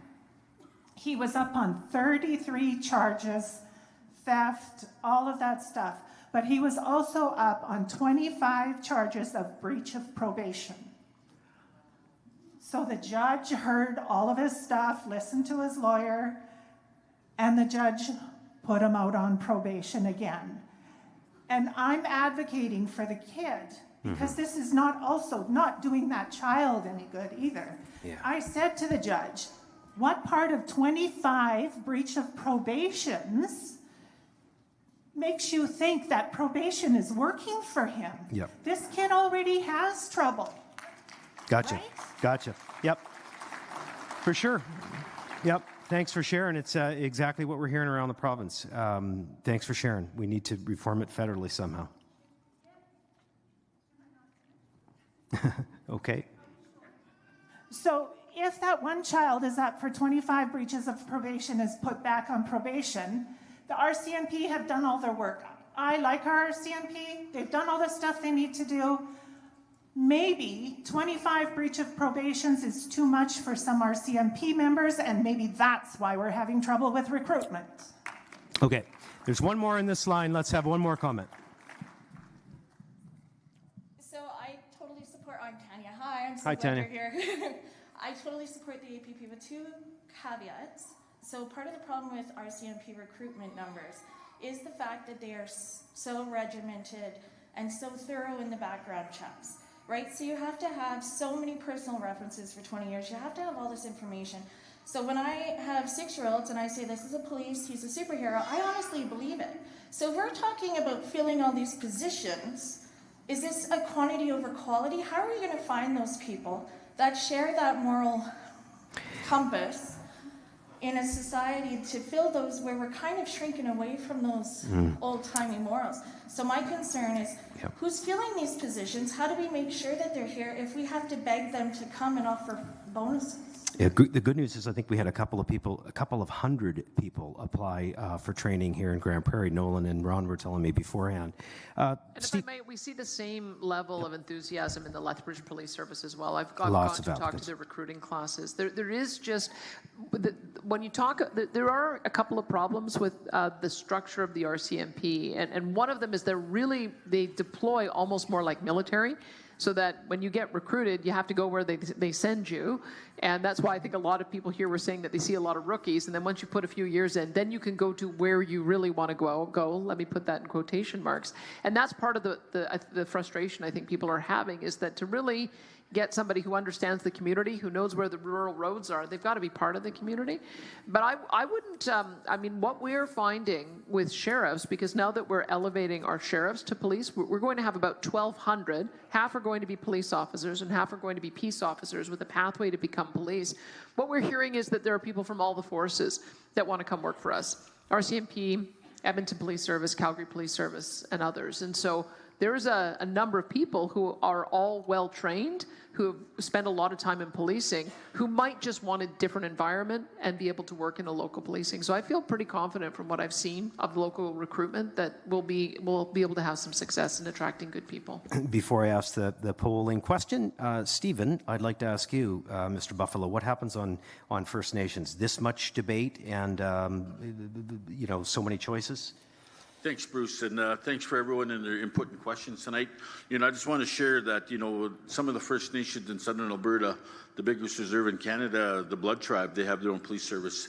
The Tsuut'ina Nation is right beside the city of Calgary. They also have their own service as well, and the Siksika Nation. So the initiative is there, and obviously it's about community safety, response times. We hear all of that, and we just want to make sure that our communities are also meeting the criteria to keep everyone safe, despite some of the legal challenges of the criminal code. So proof is out there, it can work, but it's really up to the nation and the human resources and the initiative to get it done. So I'm just glad to say that. Here's the question. Should Alberta create an Alberta Police Service to take over community policing from the RCMP? Who says yay? And who says nay? The yeas have it. The next video to discuss is on constitutional changes. Our next topic is Alberta taking a lead role in working with other provinces to pressure the federal government to amend the Canadian Constitution to empower and better protect provincial rights. The Canadian Constitution, including its Charter of Rights of Freedoms and sections on the division of powers between the federal and provincial governments, is foundational to our democracy. The enforcement of the Constitution by governments and the courts ensures our rights and freedoms are protected, and that our provincial and federal governments generally function as they should. But no document is perfect. Some things that made sense 150 years ago may no longer make sense today. That is why the Constitution contains an amending formula that permits the Constitution to be altered should enough provinces and the federal government agree to it. Over the last decades, several outdated and unfair problems with the Constitution have been identified, but no tangible progress has been made to fix them, due primarily to a lack of federal and provincial leadership. Examples of proposed constitutional reforms include the following. 1. Amending the division of powers to indicate that core areas of provincial jurisdiction, including over natural resources and health, are immune from federal legislation, and to also ensure that in shared areas of jurisdiction, such as agriculture and immigration, provincial laws prevail over federal ones. 2. Imposing constitutional limits on the federal spending power in areas of provincial jurisdiction, including a provincial right to opt out of federal spending measures with proper compensation should they so choose. 3. Adhering strictly to representation by population in the House of Commons. Right now, those living in smaller provinces are greatly overrepresented when compared to those living in larger ones. 4. Either abolishing the Senate entirely or having it actually represent provincial interests as originally intended by mandating an elected Senate with the same amount of senators representing each province. 5. Allowing provinces to appoint their own King's Bench and Court of Appeal justices, rather than having those appointments made by the federal government. 6. Expanding the Supreme Court to allow for more justices from Western Canada and making prior service on a province's Court of Appeal a mandatory requirement of becoming a Supreme Court justice. 7. Eliminating the Ottawa residency requirement for judges on federal courts to ensure more Western Canadian representation. And 8. Mandating provincial approval of the appointment of a lieutenant governor to a province by the federal government. There are, of course, many other potential constitutional amendments that are worth discussion, but this is a start. So, should Alberta take a lead role in working with other provinces to pressure the federal government to amend the Canadian Constitution in order to empower and better protect provincial rights? And if so, which of the amendments discussed or other proposals should the Alberta government advocate for? Let's go over here. Hello, Daryl Prue from Peace River. I would say, like others have said at previous panels, that I'm a maximalist on all of these issues we're discussing tonight, except for this one. It's quite obvious from examples from this panel and from regular Albertans that the Canadian Constitution is an absolute failure. The gentleman from Athabasca nailed it. We need Alberta independence. It's the only way. And Premier, I just want to remind you that the Alberta Firewall letter was penned January 24th, 2001. We've been talking about these issues for it'll be 25 years before we've even done anything on them. We have to stop talking about this. I appreciate the opportunity to speak, but we have to be done talking and it's time to act. With 4 seconds left, can someone tell me where Minister Lowen is? I have to ask him why he cut my white-tailed deer harvest in half this year. Thank you. All right, Minister Lowen, you got someone coming your way. He's hiding out at the back of the room there. You'll be able to go see him over there. He heard you were a bad shot. I don't know. Well, first of all, I share your impatience because one of the Firewall authors was at our Airdrie meeting the other night, Andy Crooks, and I've been watching this debate go on as long as you have, and I know that it's been consulted on many times before. Part of what I would say is that in political circles, these ideas have been talked about a lot, but in the general public, maybe not so much. And that's what we're trying to do, is we're trying to say these are things that we're being asked to do through a political process, through political parties. Is there an appetite for us to pursue them? And if there is, we'll put them to a referendum and we'll make a decision one way or the other so that we can decide it. That's part of why we're trying to get a gauge on whether there is interest. When it comes to trying to address the Constitution, I guess the Constitution has changed over the years. Michael has a really good story about where we came from versus where we are now. But in recent years, Quebec managed to convince the House of Commons to recognize them as a distinct society. That was a constitutional change, a bilateral one, but it was one of the big ones that they tried to get passed in Meech Lake and Charlottetown. And then Nunavut, a brand new territory, got created and has just been given devolution. So it's now in control of its resources. So that's another constitutional change that has happened in recent memory. The big forums where everybody gets together and tries to do massive change, maybe that wasn't successful. because we tried it twice, and I think we're so gun-shy we haven't tried it again for 30 years. But maybe each of these ideas could be tried one at a time. It didn't work with equalization, but maybe we could get the other provinces to agree that the federal government shouldn't pass policy in our area of provincial jurisdiction without our agreement. I can tell you we have a lot of agreement around the Premier's table on that notion. Maybe we could agree on one of the unanimous ones to abolish the Senate, since we've tried so hard to reform it. Maybe it just needs to be abolished and we can perhaps start over. Maybe we could get unanimous consent on that. And so it's probably, I mean, if there isn't an appetite to have a whole-scale discussion and convention about how to change the Constitution, maybe we can identify a couple of these that are worth taking forward. But I know that there might be others who have things. There are, but I'm going to ask them to hold off a bit because we're way behind and I'm not getting enough people in. So let's start over here. Good evening, Madam Premier and honourable council members.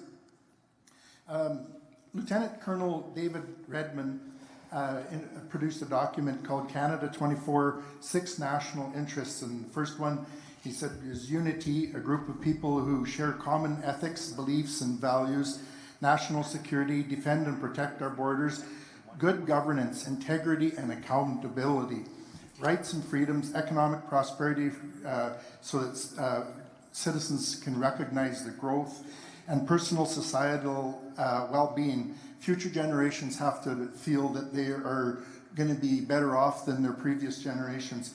We have a federal Liberal government that has lost or misplaced or done something with tens of billions of dollars that are missing, over 80 ethics violations, and a Prime Minister with 103 conflicts of interest already. Sam Cooper reports on many accounts of fraud and laundering tied to the federal Liberals. My question is, before we get started negotiating with other criminal organizations as well, can the government of Alberta set ethics and accountability standards that the government of Alberta and other Canadian governments will be required to meet before we can carry on with constitutional negotiations? Did you... I can't believe you got that in 45 seconds. That was that was amazing. Premier, do you want to, or could I? Just that David Redman is he's an incredible thinker on a lot of these issues. I know that he was our emergency management agency lead in 2005, and has done some great work, and I count him as an advisor on a lot of issues. So I appreciate the comment that you've made. I don't know that I would be able to do what you have requested, that I'd be able to pass anything that would be binding on the federal Liberal caucus when it comes to ethics, but I can tell you that we do have a number of things that we put on the table to try to get them to repeal some of the bad laws that have held our province back. We haven't made enough progress yet, but I'm still hoping that within the next month or month and a half that we will, and maybe you can judge the outcome at that time. But thanks for your input on that. Does anybody want to hear from Minister Schultz and what it's been like dealing with the federal Liberals? Well, you're up, Minister. I'll try to keep it brief. I tell the Premier that it has been a great honor to be in this role, but it's also been a great challenge, especially sitting across the table from Minister Guilbeault. I look at where we are tonight, and I think if everybody raised their hands, if I asked if you are in our energy industry, ag industry, forestry industry, manufacturing, that would probably almost touch every single person in this room. And what we have seen from the federal government, and so many of you have raised it tonight, it's the frustrations that I've certainly felt over the last 2.5 years, but just compounded. We have a federal government, my favorite line that the Premier ever used was that they are acting lawlessly, which they are, completely disregarding the Constitution of Canada, which I think has opened us up to have this conversation with other provinces across the country. We have, of course, now we have a new Prime Minister. I would say it's the same old party, but a different face at the top, saying that we are going to be an energy superpower, that we are going to unleash our economic potential as a country. Yet we still have in place a tanker ban off the East Coast. We have Bill C-69, which the courts called unconstitutional. My former counterpart, Stephen Guilbeault, when I raised that with him, he said, "Oh, that's just an opinion." Just an opinion of the Supreme Court of Canada. You know, former Justice McDonald beside me, you know, that is such an affront to the institutions of our country. We have an emissions cap, which is a production cap, which is absolutely infringing on an area of provincial jurisdiction, that is the development of our resources, including energy. This would cost tens of thousands of jobs, not just here in Alberta, but across the country. And I think right now, what we do see, demand is rising for energy, for safe, affordable, reliable, responsibly produced energy. It has become an issue of national security for us across the country, and they want to cap that. No other company would put a cap on their resources like that. We have the net zero power grid. That would cost us $1.7 trillion.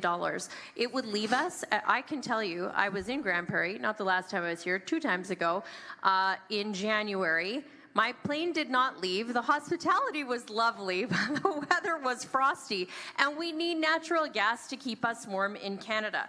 That doesn't make any sense. That puts us at a very real physical risk. We have methane regulations. I think when you were talking about ice cream, all I could think of was cattle, Bruce. They started with energy, and then they targeted ag. We see this. We saw it with fertilizer. We are here to power and feed the world, and it is so exceptionally frustrating when we have another level of government trying to limit our resources and then tell us what to do. To take our, I also put in an op-ed, we are tired of being the ATM of Canada. And so what I often tell people at these town halls that we're going to is just how grateful I am that we have the Premier we do right now, who, first of all, I think values this direct democracy.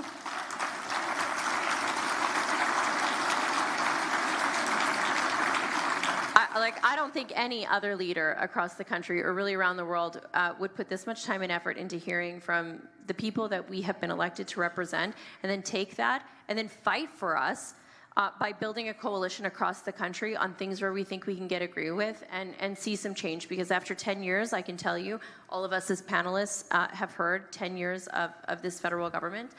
There's a lot of frustration out there right now. You get to follow Minister Schultz tonight. Go ahead. First of all, I'm Steve Reeves. I'm from Valley View. Steve. I'm a contractor in oil field. I'm very pleased with Danielle Smith and the efforts that she's been making to try to negotiate better deals with our federal government. But my question is, the federal government likes the position they're in. They get elected by the people of the East. We really don't have a say in that. What kind of a hammer do you intend to use to get them to negotiate? Hey, Premier, can I turn this into a question for Michael Binion? So, because we haven't heard from you on this one, and I know you're doing some work in this area. Yeah, so I think I've spent a lot of time in Quebec. I've been there probably 30 years to make a discovery and then not be allowed to produce it. I've spent a lot of time studying the culture there, and they have so successfully asserted themselves in the country. From 1840, when Lord Durham put his report out that we had to assimilate Quebec, they have been able to use the Canadian political system to assert themselves successfully since then, to protect their language, culture, take up all the possible room there is in the Constitution, plus more. And in the numbers, they have fewer numbers than us. The last election, Saskatchewan and Alberta sent 46 Conservatives to Ottawa. Quebec sent 44 Liberals. They're not outvoting us. They're just outperforming us in the federal game, or the politics of the federal game. And I'll just to keep it a bit shorter to get to, I guess, the point. First of all, Canada became independent of Great Britain through a process called responsible government, which is to say that, as Lord Durham put it out, that as people demonstrate the ability to responsibly govern themselves, then power should devolve closer to the people governed. This constitutional principle is alive and well today. It was a foundation of the Clarity Reference Act that said Quebec can secede under the exact same principles of responsible government on a democratic, responsible government. Alberta could do the same thing, but we have not asserted ourselves.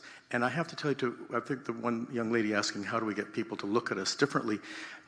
I'm so tired of going down to Ottawa, or to Toronto, Ottawa, Montreal, Quebec, and they mock Alberta. when I talk about how we're going to stand up for themselves. What's even worse, they mock me. And I hate that.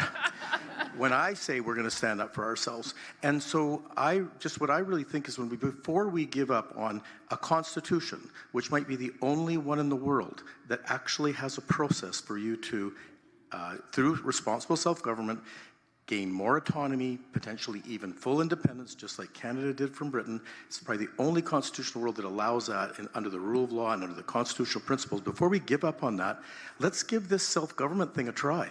Let's have our own police. Let's manage our own money. Let's be proactive about trade. Let's co-manage immigration. Let's collect our own taxes. Let's do everything Quebec has done to assert its interests before we give up on this constitution. Thanks, Michael.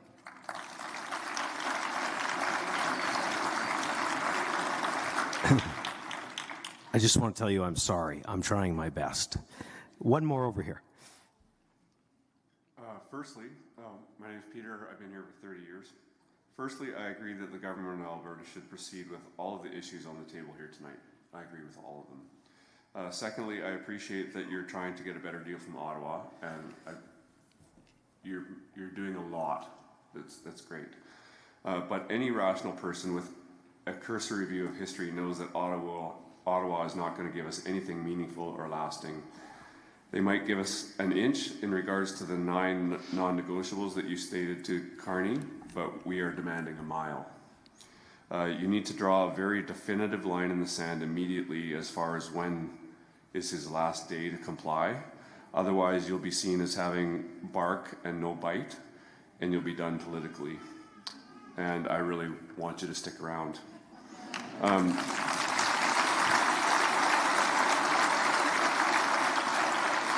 There are many more systematic problems in this country than just those 9 items, and the only way to deal with most of them is to become an independent country and take as many other Western provinces with us as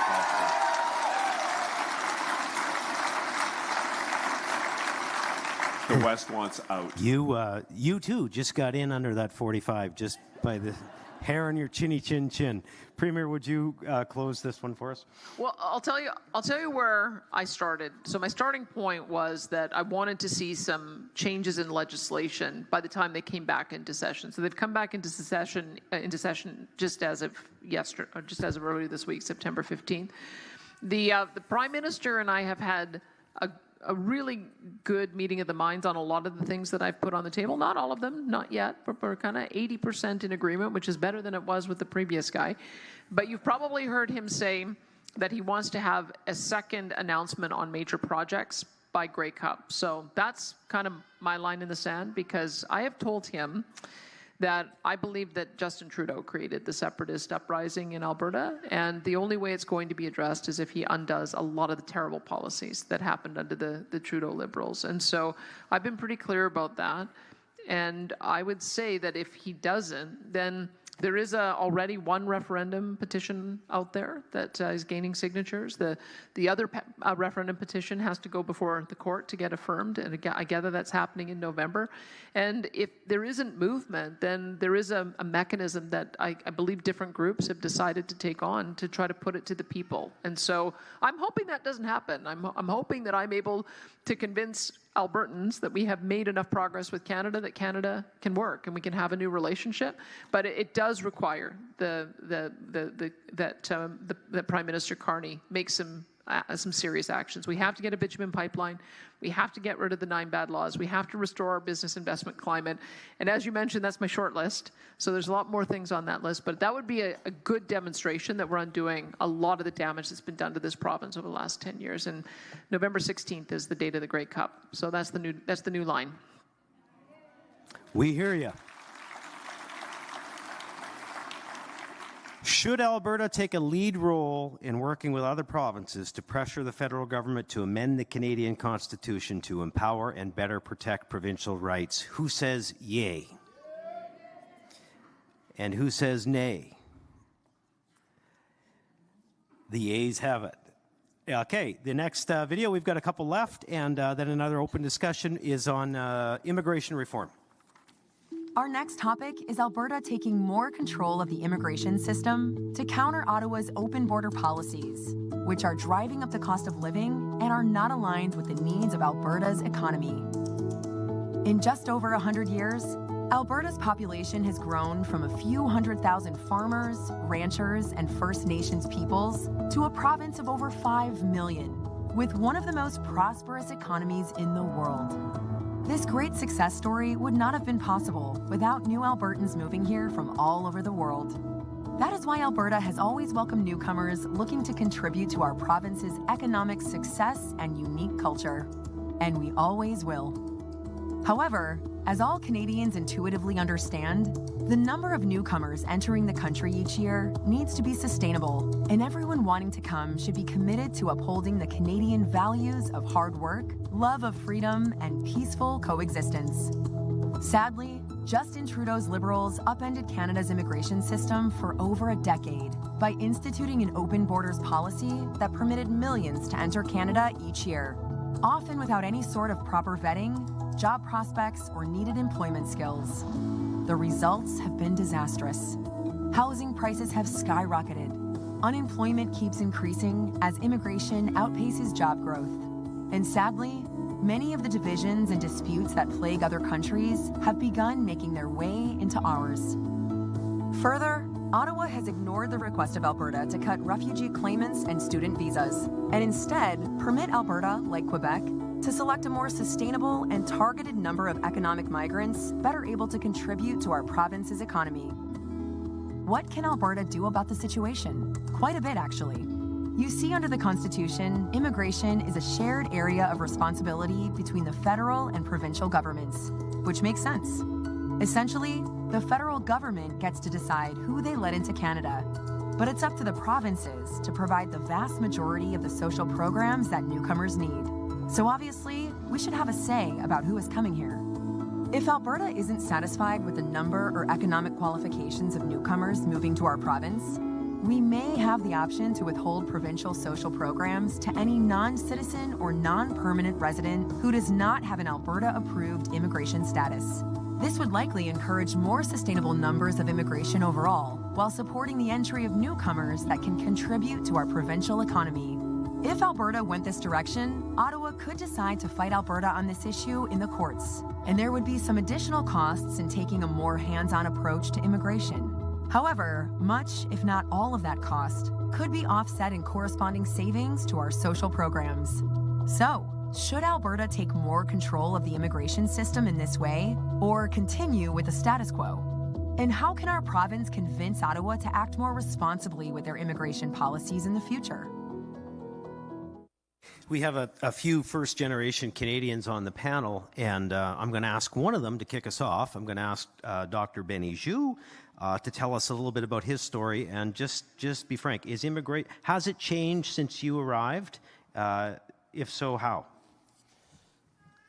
Thanks, Bruce. Immigration system changed a lot since I came here 33 years ago. So I come from a traditional Chinese medicine family. So, we are very thankful to Canada. We found a place to call home, and we're still grateful today.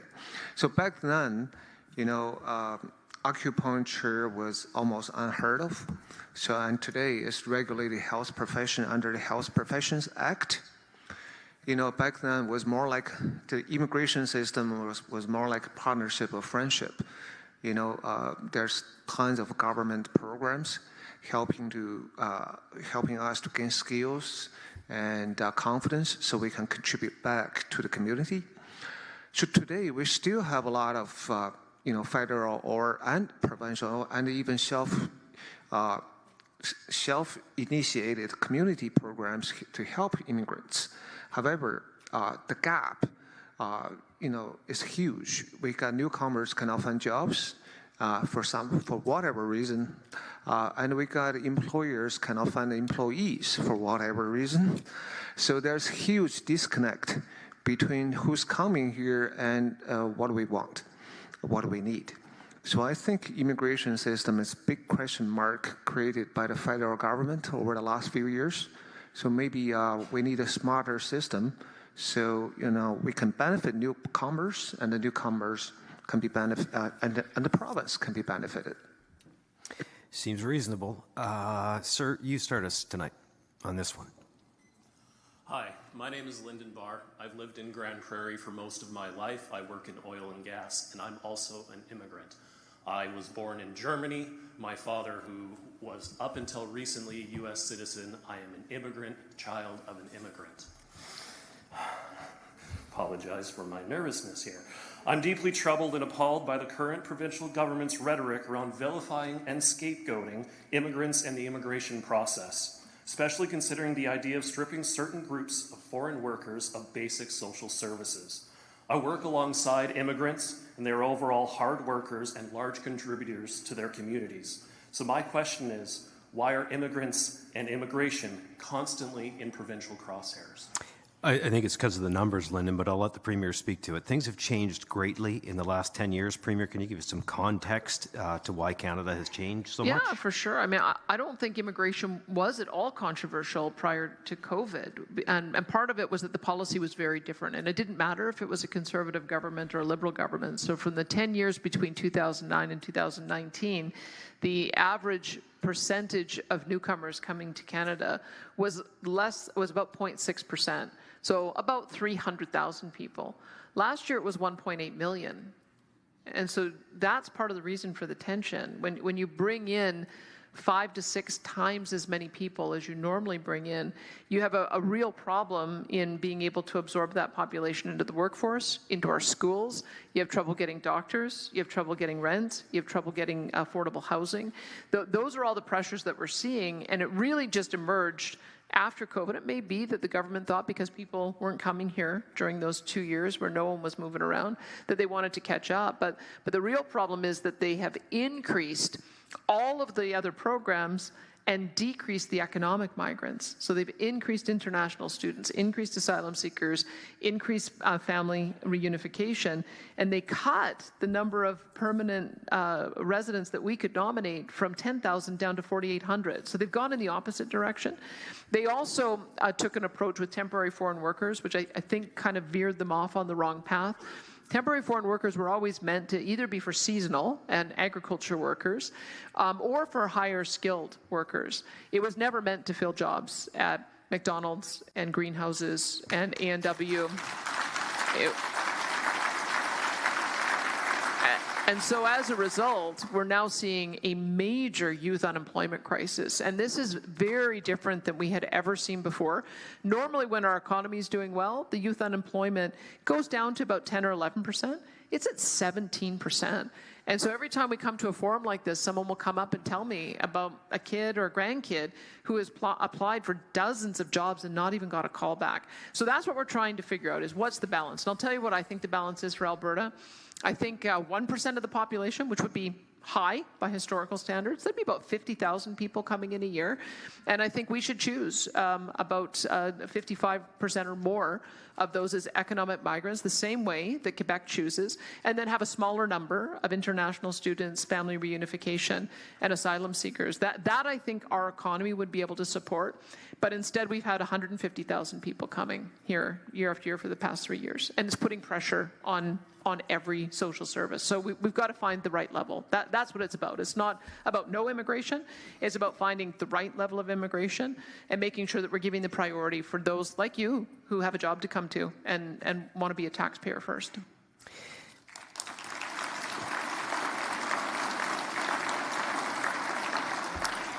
It's tough to add to that, but there's one point when you said the government's talking down to immigrants. By talking about the discussion, nobody's talking down to immigrants. We're talking down to a federal government who has lost complete control of the system and are trying to fix it.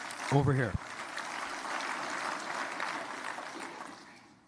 I'm Rick from Grande Prairie again. You covered one of my points there, Daniel. Thank you. I hired a 16-year-old kid just before school started. I just needed help for a few days. I'm self-employed in construction. And I asked him, why did you sit at home all summer? Why didn't you go to work? And he said, I applied at 53 places. I didn't get an interview because the government has programs for immigrants where they pay partial wages, so they won't hire. He said, none of my friends have jobs. So if we are doing that, and taking the work away from our young kids, we are creating a huge problem for the future. Yeah. I am very in favor of immigration if we can do it at a sustainable rate where they don't take the housing from our seniors and don't take the jobs from our kids, and where we do it in a way that they integrate into our society. If we put too many into one place, they will not integrate. Thank you. I'm not allowed to talk about things that are off topic, but I might just say that we did just roll out a youth employment incentive last week. We're subsidizing businesses who will give kids a chance, age 15 to 24, $10 per hour to get them those jobs. And so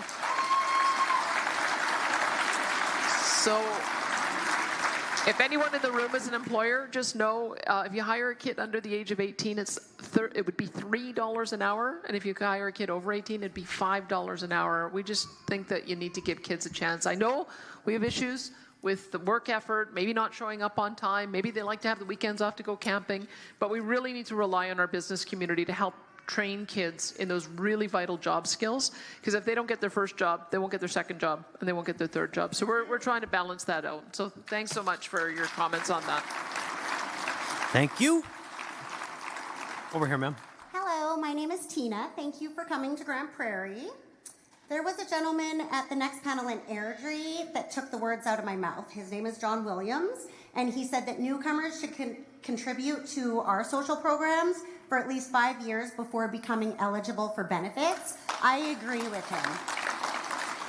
We also need to focus public resources on matters that directly affect Albertans and Canadians, rather than funding or policing international demonstrations and protests. Alberta's youth deserve priority in our job market, so it's time to review and phase out the temporary foreign worker program, which often displaces local talents. Finally, anyone who commits serious crimes while here should face firm, consistent consequences, including deportation when appropriate. Our goal must be a... Bruce, can I please just have 5 more seconds? 5 more seconds. Our goal must be a fair system that balances opportunity for newcomers with strong support for Albertans. Thank you, Tina. Thank you. I don't know how much John paid you to mention his name. Happy birthday, John. Hi, I'm Sarah. I have 2 grandchildren in college, and when they try to get a job, they were denied because they were white, they were dark, and they were not LGBTQ. Help us out. How do these kids get jobs they are going to college? Well, I would phrase this question like this, Premier. DEI ran off the rails, and you've asked your ministers to fix that. Do you want to touch on it? Well, you'll see a little bit more coming in the fall, but we certainly don't think that the kind of mandatory training in ideological subjects should be a requirement in universities and shouldn't be a requirement in our professional colleges. We're calling it the Peterson Law, the Jordan Peterson Law, because he had retraining because of his because he had some mean tweets against Trudeau. But I think that's what a lot of young people are running up against, is that they feel like they have to hide their own views to be able to get the grades in school. I've heard of kids who feel that they have to write papers from a certain perspective in order to get a higher marks, and it shouldn't be that way, because that makes a big difference in being able to get the referrals that you need to be able to get those first jobs as well. So we know that there's a linkage there, but I still think at the baseline, when I look at my own history, I started off babysitting my kids, or my siblings, and then someone down the street knew that I was a babysitter, so I started babysitting for them, and then they gave me a reference so I could work at the bingo hall, and then they gave me a reference so I could work at McDonald's, and then they gave me a reference so I could work at a Cannery Row seafood restaurant, and then I was off to the races in getting into university. And so I bet every single one of us has a story of what our first job was. Imagine being in your 20s and not having a first story of your first job. Imagine just how much you've missed out on in the things that you need to learn. And so that's why we really think it's very, very important to send that message. Let's get these young people attached to a first job. They'll learn some things, they'll learn some skills that will be able to help them as they get into college and beyond. Hey, Dr. Aiken, what was your first job? You're a medical doctor now, working at Olds. Tell us a bit about your story and when you arrived in Canada. My story, my name is Dr. Aikin Osekwadi. I'm a family doc. I currently work out of Didsbury. And I moved out from England about 12 years ago to Alberta. And what attracted me was energy security, food security. I could get a job, I could buy a house. And it's been an amazing experience. And I think that's what the opportunity that Alberta offers, that unique opportunity that works for people that want to contribute and a system that is welcoming. And I think, Alberta, hand on my heart, is one of the best places to live. People are kind, they are generous, they are wonderful. But I think the generosity has been taken for granted. I think we had the envy of the world immigration system that valued people that wanted to contribute. That was a merit-based system. Everybody wanted to replicate what we were doing. And then 2020 came, and there's this open border, unvetted, unregulated, uncontrolled immigration system, not looking at what the resources are, what the provinces had to be able to look after those numbers. And a huge surge in population that is impacting housing, healthcare, education, social services. And my thought is that I think we need to go back to what used to be, which is a regulated immigration system. Our Premier mentioned the fact that Section 95 of our Constitution talks about immigration, that actually the provinces should take the lead on immigration, and only from time to time should the federal government be getting involved. I think it's time to kick out federal government from immigration. We need Alberta. We need the provinces determining the numbers, the scale, the type of immigration, not Ottawa determining that, because we need to protect our young individuals, our young people that are struggling to get ahead, struggling to get their first jobs. My first job, where I worked in a care agency, looking after elderly people, and I'm proud of it. That was what started me on my career to becoming a doctor. And we need to give that opportunity so that we don't rob future generations of Albertans from that opportunity to get their first job. And particularly as a male, it's affecting young men. Those are our brothers, those are our sons, those are our future dads. They need those opportunities to get into the workplace and develop those life skills. Thank you. Yes. Go ahead, sir. Hi, I'm Barry from Peace River. A lot of what I was going to say has already been said or mentioned in the video. I do know a lot of immigrants who worked hard to get here and to get to where they are, and they disagree with the way the federal government are letting immigrants in now. They want them out.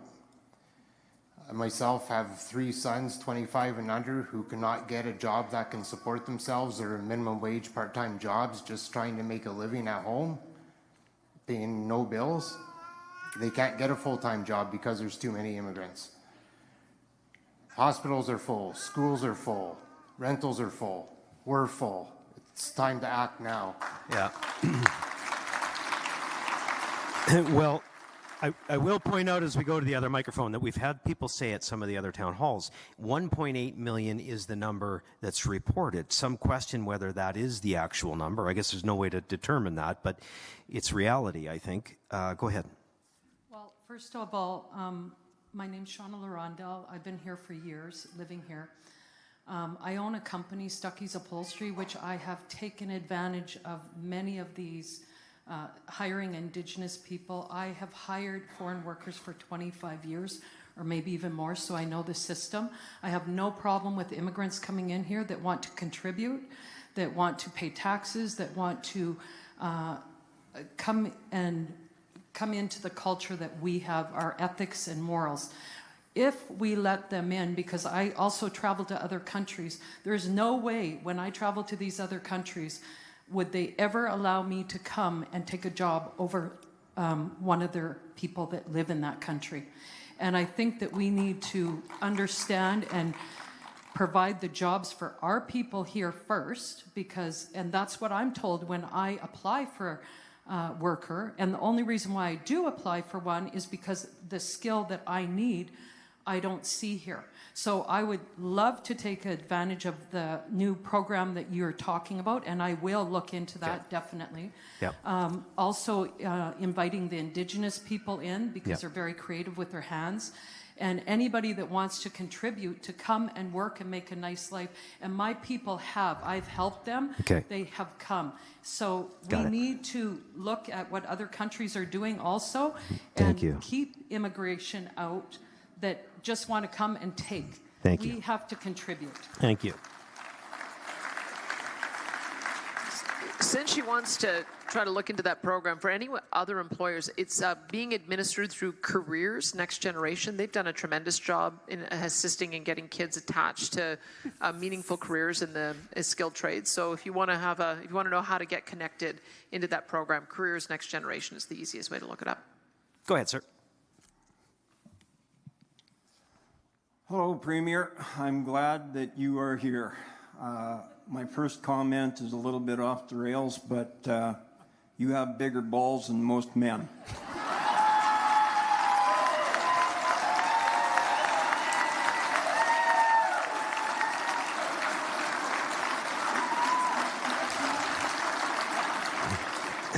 You might want to be careful saying that this day and age, but I think she is fairly secure in her identity. touche. Now, my comments toward this problem, and I'm almost out of time because of my comment. No, you can keep going, sir. Anyway, I just turned 65, so I have a little bit of interest in the old age security and kind of the pension plan. But I'm also third generation farmer rancher from this area living on the same land.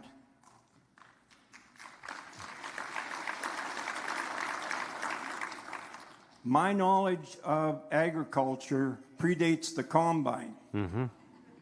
As a youngster, I shoveled grain in the granary to keep it away from the spout coming from the thrashing machine that was driven by a Farm All M tractor. The team and wagon troops that we had developed from foreign workers at the time, Indigenous workers at the time, and local labor would bring the harvest in.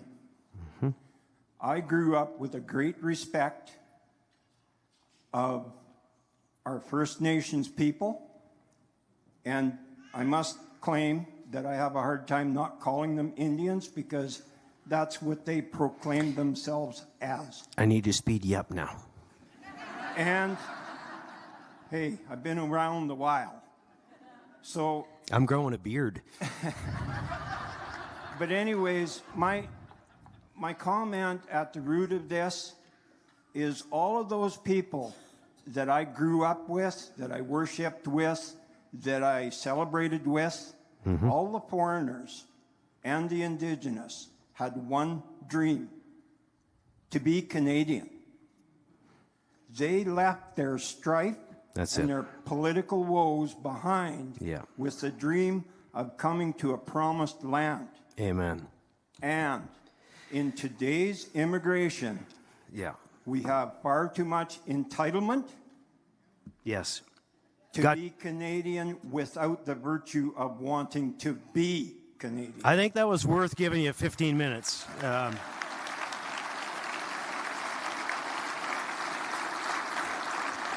I just say, Premier, I probably shouldn't, but I agree with this man. Go ahead. You know, Samita might want to comment too, because she's the chair of our Council of Multiculturalism. And you know what? They insisted that we start every meeting singing "O Canada," and everybody comes from a very different background. And we have other cultural councils that feel exactly the same way. Those who are on our council giving us advice believe that they can honor their own traditions, but they came here to be Canadian and they came here to be Albertan. Did you want to comment on that, Samita? Sure, Premier. Thank you. As the chair of the Premier's Council for Multiculturalism, we hear from my members and we keep telling them People who come in for economic advantage, economic development, a better life, need to first also integrate into the Canadian environment, the Canadian society, keep their values, because we don't ask them to leave those away, but also adapt what this environment has to offer. And I think integration is the first step that every immigrant needs to follow. So that's my take.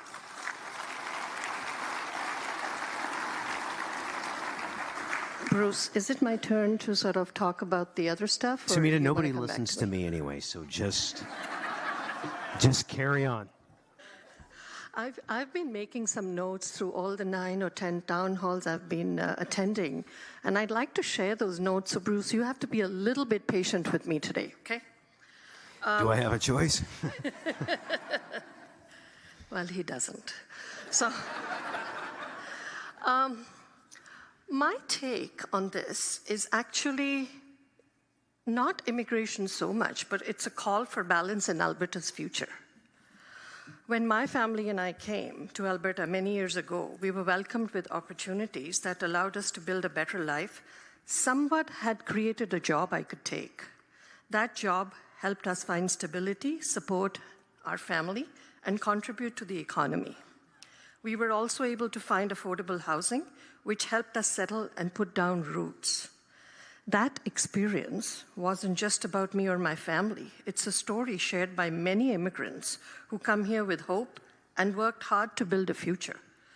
We are not separate from Alberta. We are Alberta. Immigrants are a key part of the fabric of this province, contributing skills, businesses, culture, and community. This is not about us and them, or about pointing fingers at new arrivals. This is about all of us, together taking a hard look at what's changed. Over time, I've seen a growing imbalance. On one side, there are immigrants who come to create jobs, entrepreneurs, investors, small business owners. On the other side, there are many more who come seeking jobs, but the opportunities haven't kept pace with the demand. That imbalance is now putting pressure on our economy, our housing market, and our social services. We must ask ourselves, will our children and grandchildren have the same opportunities we had? Right now, the answer is not clear.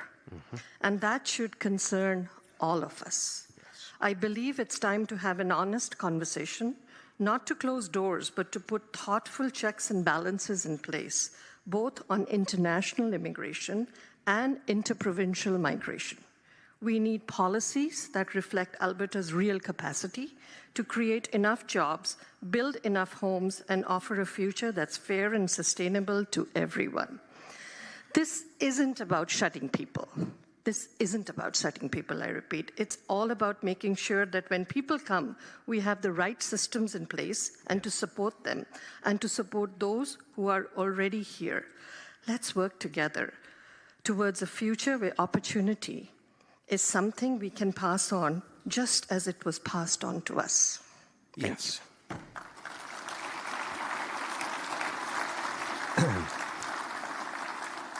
I'm not going to get to you, but I'm going to ask you to come back at the end because we're going to do this again. We're going to open it up for those that didn't get to the mic. So here's the question. Should Alberta take more control of the immigration system to counter Ottawa's open border policies?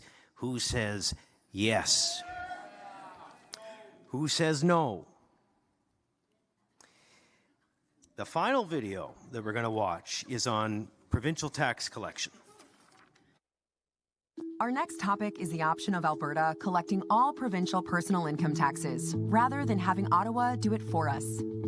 Today, when Albertans file and pay their personal income taxes, they do so through the Canada Revenue Agency, which then remits the provincial portion of those personal income taxes back to the provincial government. However, Alberta businesses file and pay their provincial corporate taxes directly to the provincial government. Quebec does it differently. They collect both personal and corporate income taxes directly from Quebecers, bypassing the CRA altogether. What if Alberta did the same? There would definitely be startup and ongoing administration costs, but it would also mean bringing good-paying jobs to Alberta instead of funding federal employees in other parts of the country. Under Canada's Constitution, levying and collecting taxes is an area of provincial jurisdiction, and Alberta could transition over the coming years to collecting our personal income taxes, as we do with corporate taxes now. So what are some of the benefits to Alberta collecting its own personal income taxes? 1. Better provincial tax policy.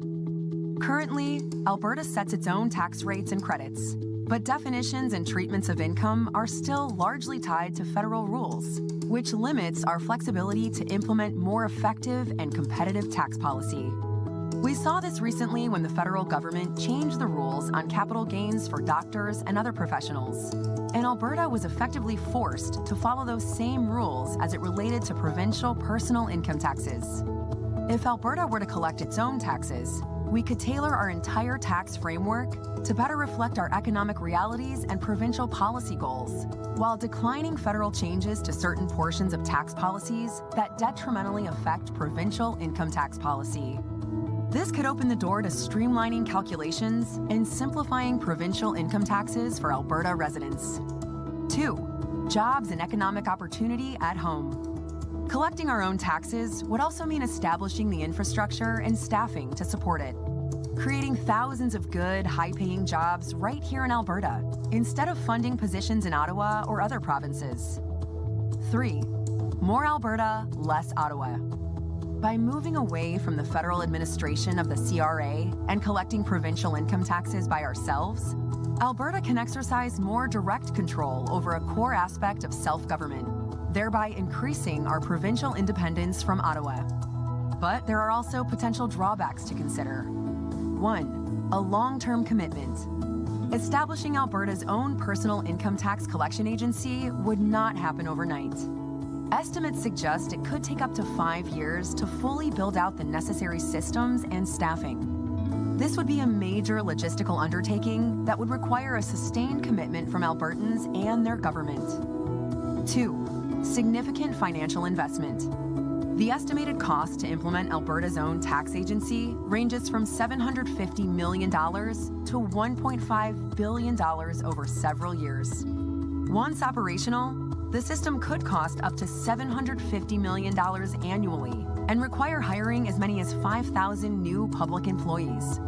These are substantial expenses that must be weighed against the benefits. 3. Potential for added complexity. There are also practical implications for taxpayers and businesses. Albertans would need to file separate federal and provincial tax forms, although online filing would likely ease that burden. There may also be increased complexities for businesses and Albertans working in different provinces throughout the year. Now, tell us what you think about the idea of Alberta collecting its own personal income taxes.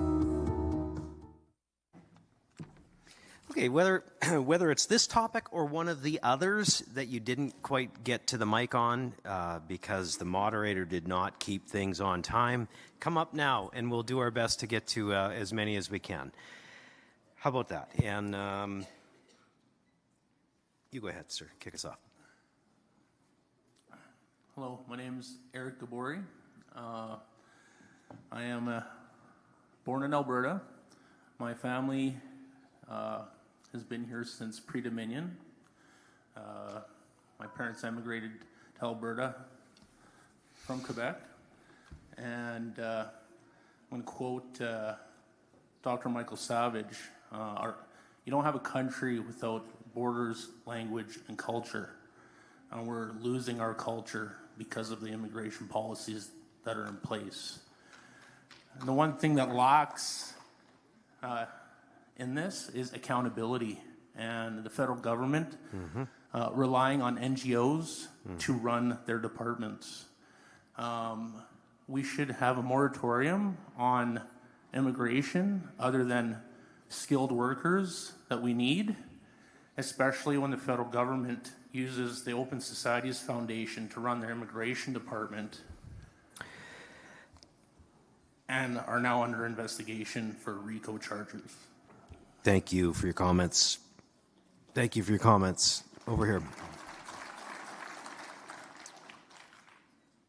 So for the last 2 hours, we sat here and we talked and listened about how we feel the Canadian government is doing our province wrong, and I 100% agree that they are. I guess my question is, and it's for Danielle, on Grey Cup, when Trojan Horse Carney does the Lucy from Charlie Brown and pulls the football away, do you got my back? Hey, before you answer that question, Premier, thank you. We were talking in the back beforehand about the Prime Minister. I'm not going to overshare, I promise, don't get nervous. But we were talking about this, and Stephen Buffalo beside me said, I feel like he's going to do the Lucy to Charlie Brown on us. He did. And I said, you should use that tonight. And somebody else did. So, Premier, he's got a good point. People are nervous. What do you think a win looks like? I mean, I guess I framed the win as them either revising or repealing the 9 bad laws, getting us a bitumen pipeline to the West Coast, and supporting the Pathways project, because Pathways has been advocating that project for a number of years. That's to reduce carbon emissions, because that matters to a lot of the customers in Europe and Asia. If we can get those 3 things, then I don't think that that's a Lucy move. I 100% agree. I agree with all the things we're talking about today. Fortune favors the brave. Keep that in mind.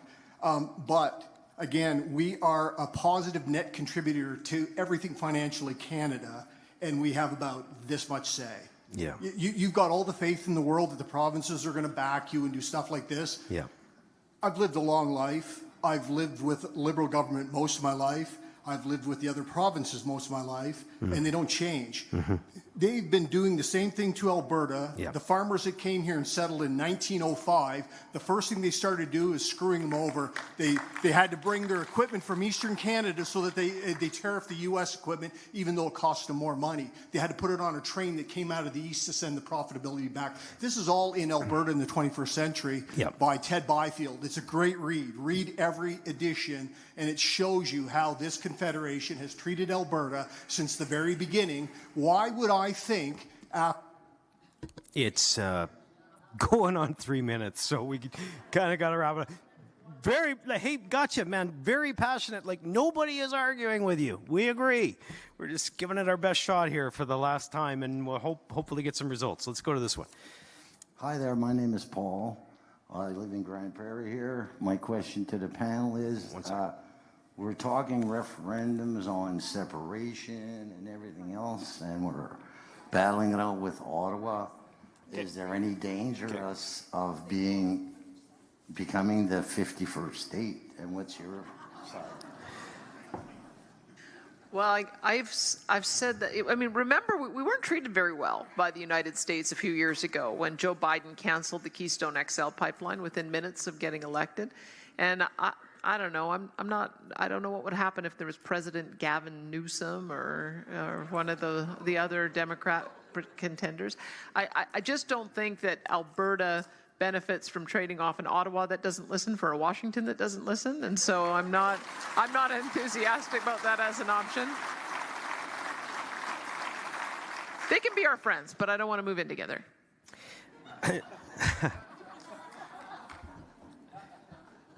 I want to throw it over to Agriculture and MLA Glenn Van Dyken.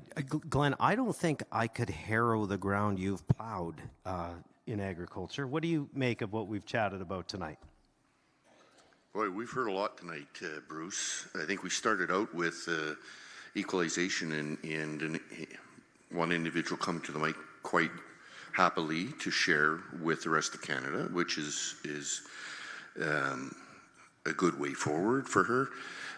We also came with an individual that decides that, or has the policy with regards to increased taxation to lower our equalization transfers, which to me is one bad policy chasing another bad policy, which just tells me that equalization is a bad policy to begin with. Another individual wondering what the hammer is, and I do believe the hammer is money at the end of the day. The federal government has a huge dilemma on their hands. We have a productivity problem within our country, and they have a spending problem. They need to create wealth somehow, and they will come to their senses sooner or later that wealth is generated with the resources that are available in this country.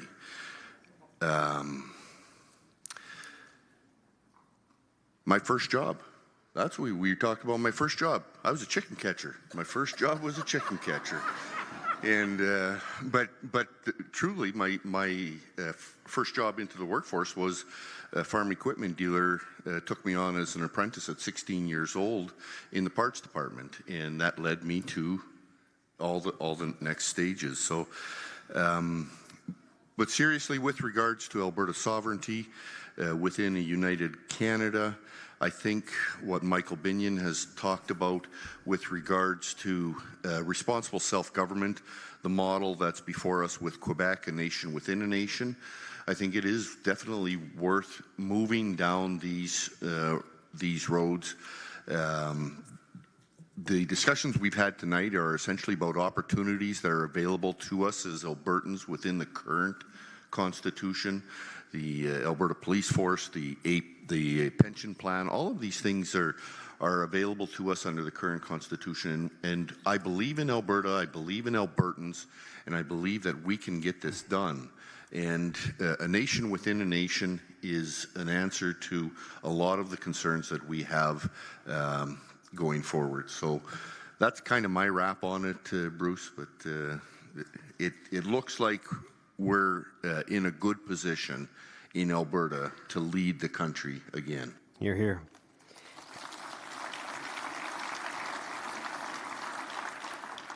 I always leave the best till last. MLA Lunty, what was your first job? I don't know about that, Bruce. I worked at the Seniors Lodge in my hometown, so that was a great experience doing that.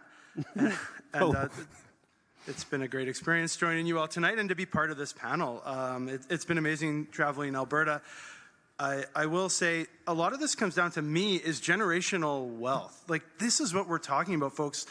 Alberta's so strong. We work hard. We care for each other. And it's so frustrating because ideally we would have a federal government who partnered with us. We could probably live with the federal government who just got out of our way.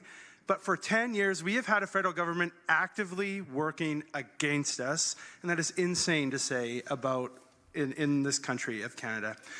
The numbers are there, $1 trillion of investment that has gone away, $55 billion a year in the royalty revenue for those pipelines that weren't built. So that's why we're here. We're here to have the conversations with you. How do we bring that to life? And when we bring it to life, like I mentioned, we can set Alberta up for an entire generation or more. And that's why these conversations are so important. And thank you so much to contributing and to joining us. And we really appreciate getting to hear from all of you. You bet. You bet. And the only thing I would raise about your comments, Brandon, is those of us that are way older would say it's been way more than 10 years that we've been putting up with these guys, for sure. I know you agree with that, but thinking back to the NEP, let's get to as many microphones as we can back and forth here. Go ahead. My name is Attila Siska, and I'm from Grande Prairie. And I just have a statement to tell you guys that I appreciate every one of you up here fighting for us and taking this initiative and trying to get the change. I understand what the goal is here is to get the control back to Alberta. I just ask that if this doesn't go our way, because it's going to be a fight, I don't see why Canada would want to give up the golden goose that Alberta is, that we have a plan B. Yep. And then secondly, my question is on immigration. Have we ever considered propping up the value of young families, getting married, having kids, building our own generations here instead of relying on immigrants, provide...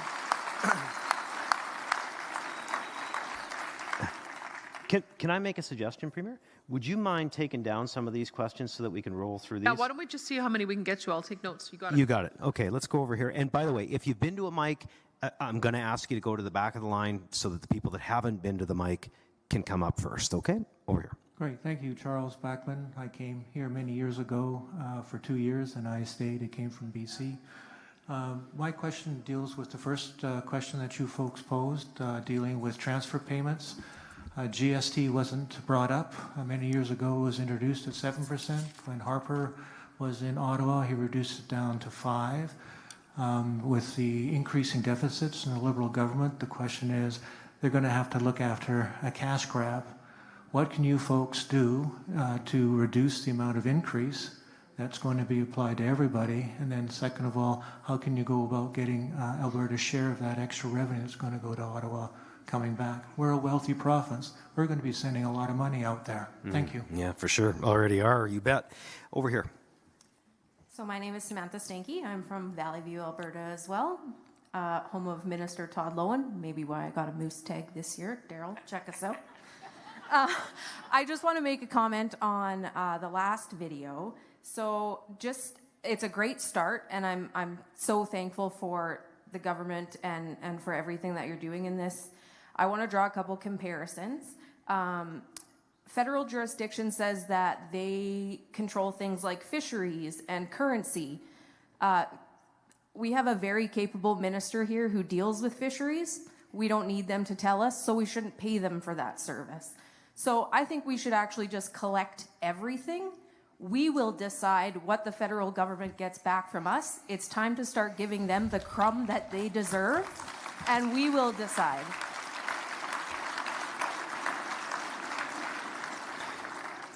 No argument. Samantha, thanks. Over here. Hi, my name is Chris. I live in Grande Prairie for going on 20 years. I moved out here from the east 20 years ago with a dream of buying a pickup truck, and now I've stayed for 20 years and have a house and 2 pickup trucks and kids and a wife. Hey, Chris, what's her name? What's her name that kept you? She's right here, actually. Her name's Courtney. But I just want to say thank you for everything you're doing. I think there couldn't be anybody better representing our province. And as the gentleman said over there before, your balls are pretty big and they match Mr. Klein's, and thank you for that. But my question to you is, Mr. Carney has pushed deadlines and pushed them. And originally it felt like you set that gray line in the sand for him when you gave him the conditions the other day when he came back and announced the list of projects and we weren't on one. Yeah. It just felt like another push to a later date. Yeah. And again, back to the other person's question, when that date rolls around and it's all just smoke and mirrors and he gives us nothing again at that time, what is our plan past that point? You bet. Do you know what? Premier, that's going to be a great way for you to close off in your final comments. So let's just keep going. This is just food for thought. Thank you for your patience. The bilateral child care agreement with the federal government. Minister Schultz, is this what you expected when you signed it? I have worked in the sector for 25 years, and since Minister Schultz, I have lost track of the ministers and the ministries in charge of children as they've been changed so many times. The bald guy, the red-haired guy, the guy that was there before, and now the new guy. The bilateral child care agreement has not inspired confidence in the operators. We sincerely do not know who's minding the sector month to month, or the integrity of Alberta's interest in our child care system and the bilateral agreement. We have families who are making $400,000 a year and families who are making $40,000 a year, and they're paying the same payment for child care. Yeah. Thousands of children. Minister Matt Jones wrote to the federal government stating that under the current federal structure, it would require 200% increase in Alberta's input to maintain this. I'm going to stop you. Minister Schultz, do you want to try and address this issue? Detrimental. You're like way over and not really on topic, but we're here. It is related to the federal transfers, and Premier has used it before. And this is where they make a commitment that they were going to give us flexibility, and you're right. Then there was another minister that negotiated the second part of that. But all of those pieces, income testing, flexibility, we pointed out there wasn't enough money. They said that they would provide flexibility. They didn't provide any of it. And Premier often talks about it when it comes to healthcare, pharmacare, some of the dental programs. This is what they do. So they take our money and then they redistribute it, but tell us how to operate in areas of our provincial jurisdiction. And I think, especially early on, they were new government. Now we have a pattern here, and that's exactly what the Premier is trying to solve. Okay, thank you. Over here. Hi, Megan. I was really serious. I need the advice. I was on Tracy Allard's board. I was on Nolan's board. I have submitted policy to AGM. I went to the AGM. I'm going to the next one. But when I talk about the things that I'm writing in those policies, I really am getting pushback from incumbents to say, shh, don't say that out loud. Like, are they scared of you? Because it really feels like I'm being told that I'm doing things wrong. What policy are you talking about? I have one about libraries, I have one about the Complex Education Needs Tribunal, and I have one about tracking supports and services. Well, submit them all. I mean, we have a process. Yeah, but great. When I try and do that with, Okay. you know what I mean? Like locally, I get in Okay, trouble. so we could take this offline and try and help you, but tonight we want to talk about Alberta Next and our relationship with Autumn, where we're going. So let's do that. Nolan, please, MLA Dick, talk to this lady. I think everybody that's been in a line has talked tonight. Is that right? There's one that didn't. Okay, go ahead. Over here. Go ahead. Yep. Just one question. What is the timeline on all of this? When are we going to know what are the specific dates when we get our vote and our say in all this? Yeah. Okay. So, yep, easy. We talked about some of that tonight, but I'll let the Premier bookend it with closing comments. Premier, you've got a challenge in front of you. You can address some of the questions that just came in, and also the evening in general and these great people of Grande Prairie that we've just spent 2.5 hours with. So I'll turn it over to you before I wrap it up. Well, thank you all for participating in the conversation and putting a bunch of new ideas on the table for us to consider. We have to kind of, because we've got a constitutional framework, some of the ideas, though I love them, like collecting all the taxes and then just submitting to Ottawa the share that they are owed for their areas of jurisdiction. That's more like a European Union style of tax collection, and I love it. However, the feds have not agreed to that with Quebec, so we may just have to collect our own share and then see where it goes from there. But I guess that's the question that we're having here is, at what point do we start taking on more of these duties? And maybe we couldn't when we first became a province. I think somebody mentioned that there were 70,000 people in Alberta in 1905, and maybe we couldn't when we went bankrupt through the 1930s, and maybe we couldn't when we only had 1 or 2 million people. But now we're 5 million people, and we're the third largest economy, and we've got $9 trillion worth of value below our feet that everybody in the world wants. So maybe now is the time to act on the ideas that have been talked about for the last 20 or 30 years. That's why we're asking you what you think. The question about the frustration around social programs, all I would say is to reinforce what Minister Schultz said, is this is the pattern that the government does. They overtax us, and then they trickle money back to us based on their requirements for our program, oftentimes making them more expensive, and then as they get more and more expensive, we're just stuck with the tab and they continue to take the dollars. And that's the foundational problem with the relationship that we have, is they don't trust us to deliver the programs, and so then they tell us how to do it, and then they shortchange us, and they take the extra so that they can spend it in, let's face it, places that are more likely to vote Liberal. That's often what has happened over the last number of years, and that's what it perpetuates the imbalance that everybody out west feels, and in Alberta in particular. So that's why we wanted to look at this as a package. How do we assert our areas of jurisdiction? And I think we've got some very good feedback on all of these fronts. The timeline for how we're going to bring these ideas forward to you, I think there were 2 questions asked. The timeline for the 9 demands I have, that's Grey Cup, so that's one part. We'll know whether or not we're making progress on that within the next couple of months. But the timeline on these items, we're going to meet as a committee after October 1st. We want to have our deliberations done before the end of October so that we can put a report forward before the end of the year. And there'll be some items that we decide we're not going to move on. There'll be some items that we decide we heard enough. We are going to move on them when we don't need a referendum. And there's some that might be needed to be put to the people for a decision. And that we're planning in sort of the spring, like May or June. And so just we'll try to put it around seating so that it doesn't interfere too much with the work of our food producers. But that's the time frame that we want to be able to move. So at least we'll have it decided, because I heard some frustration. We've been talking about this a long time. It's go time. We either decide yes or no, and so that's the time frame that we're working towards. So we're getting close to the end here, and I just want to thank you all for coming out tonight. It's been a really fun and robust discussion, and you gave us a lot of laughs this evening and also a lot to think about. So thank you.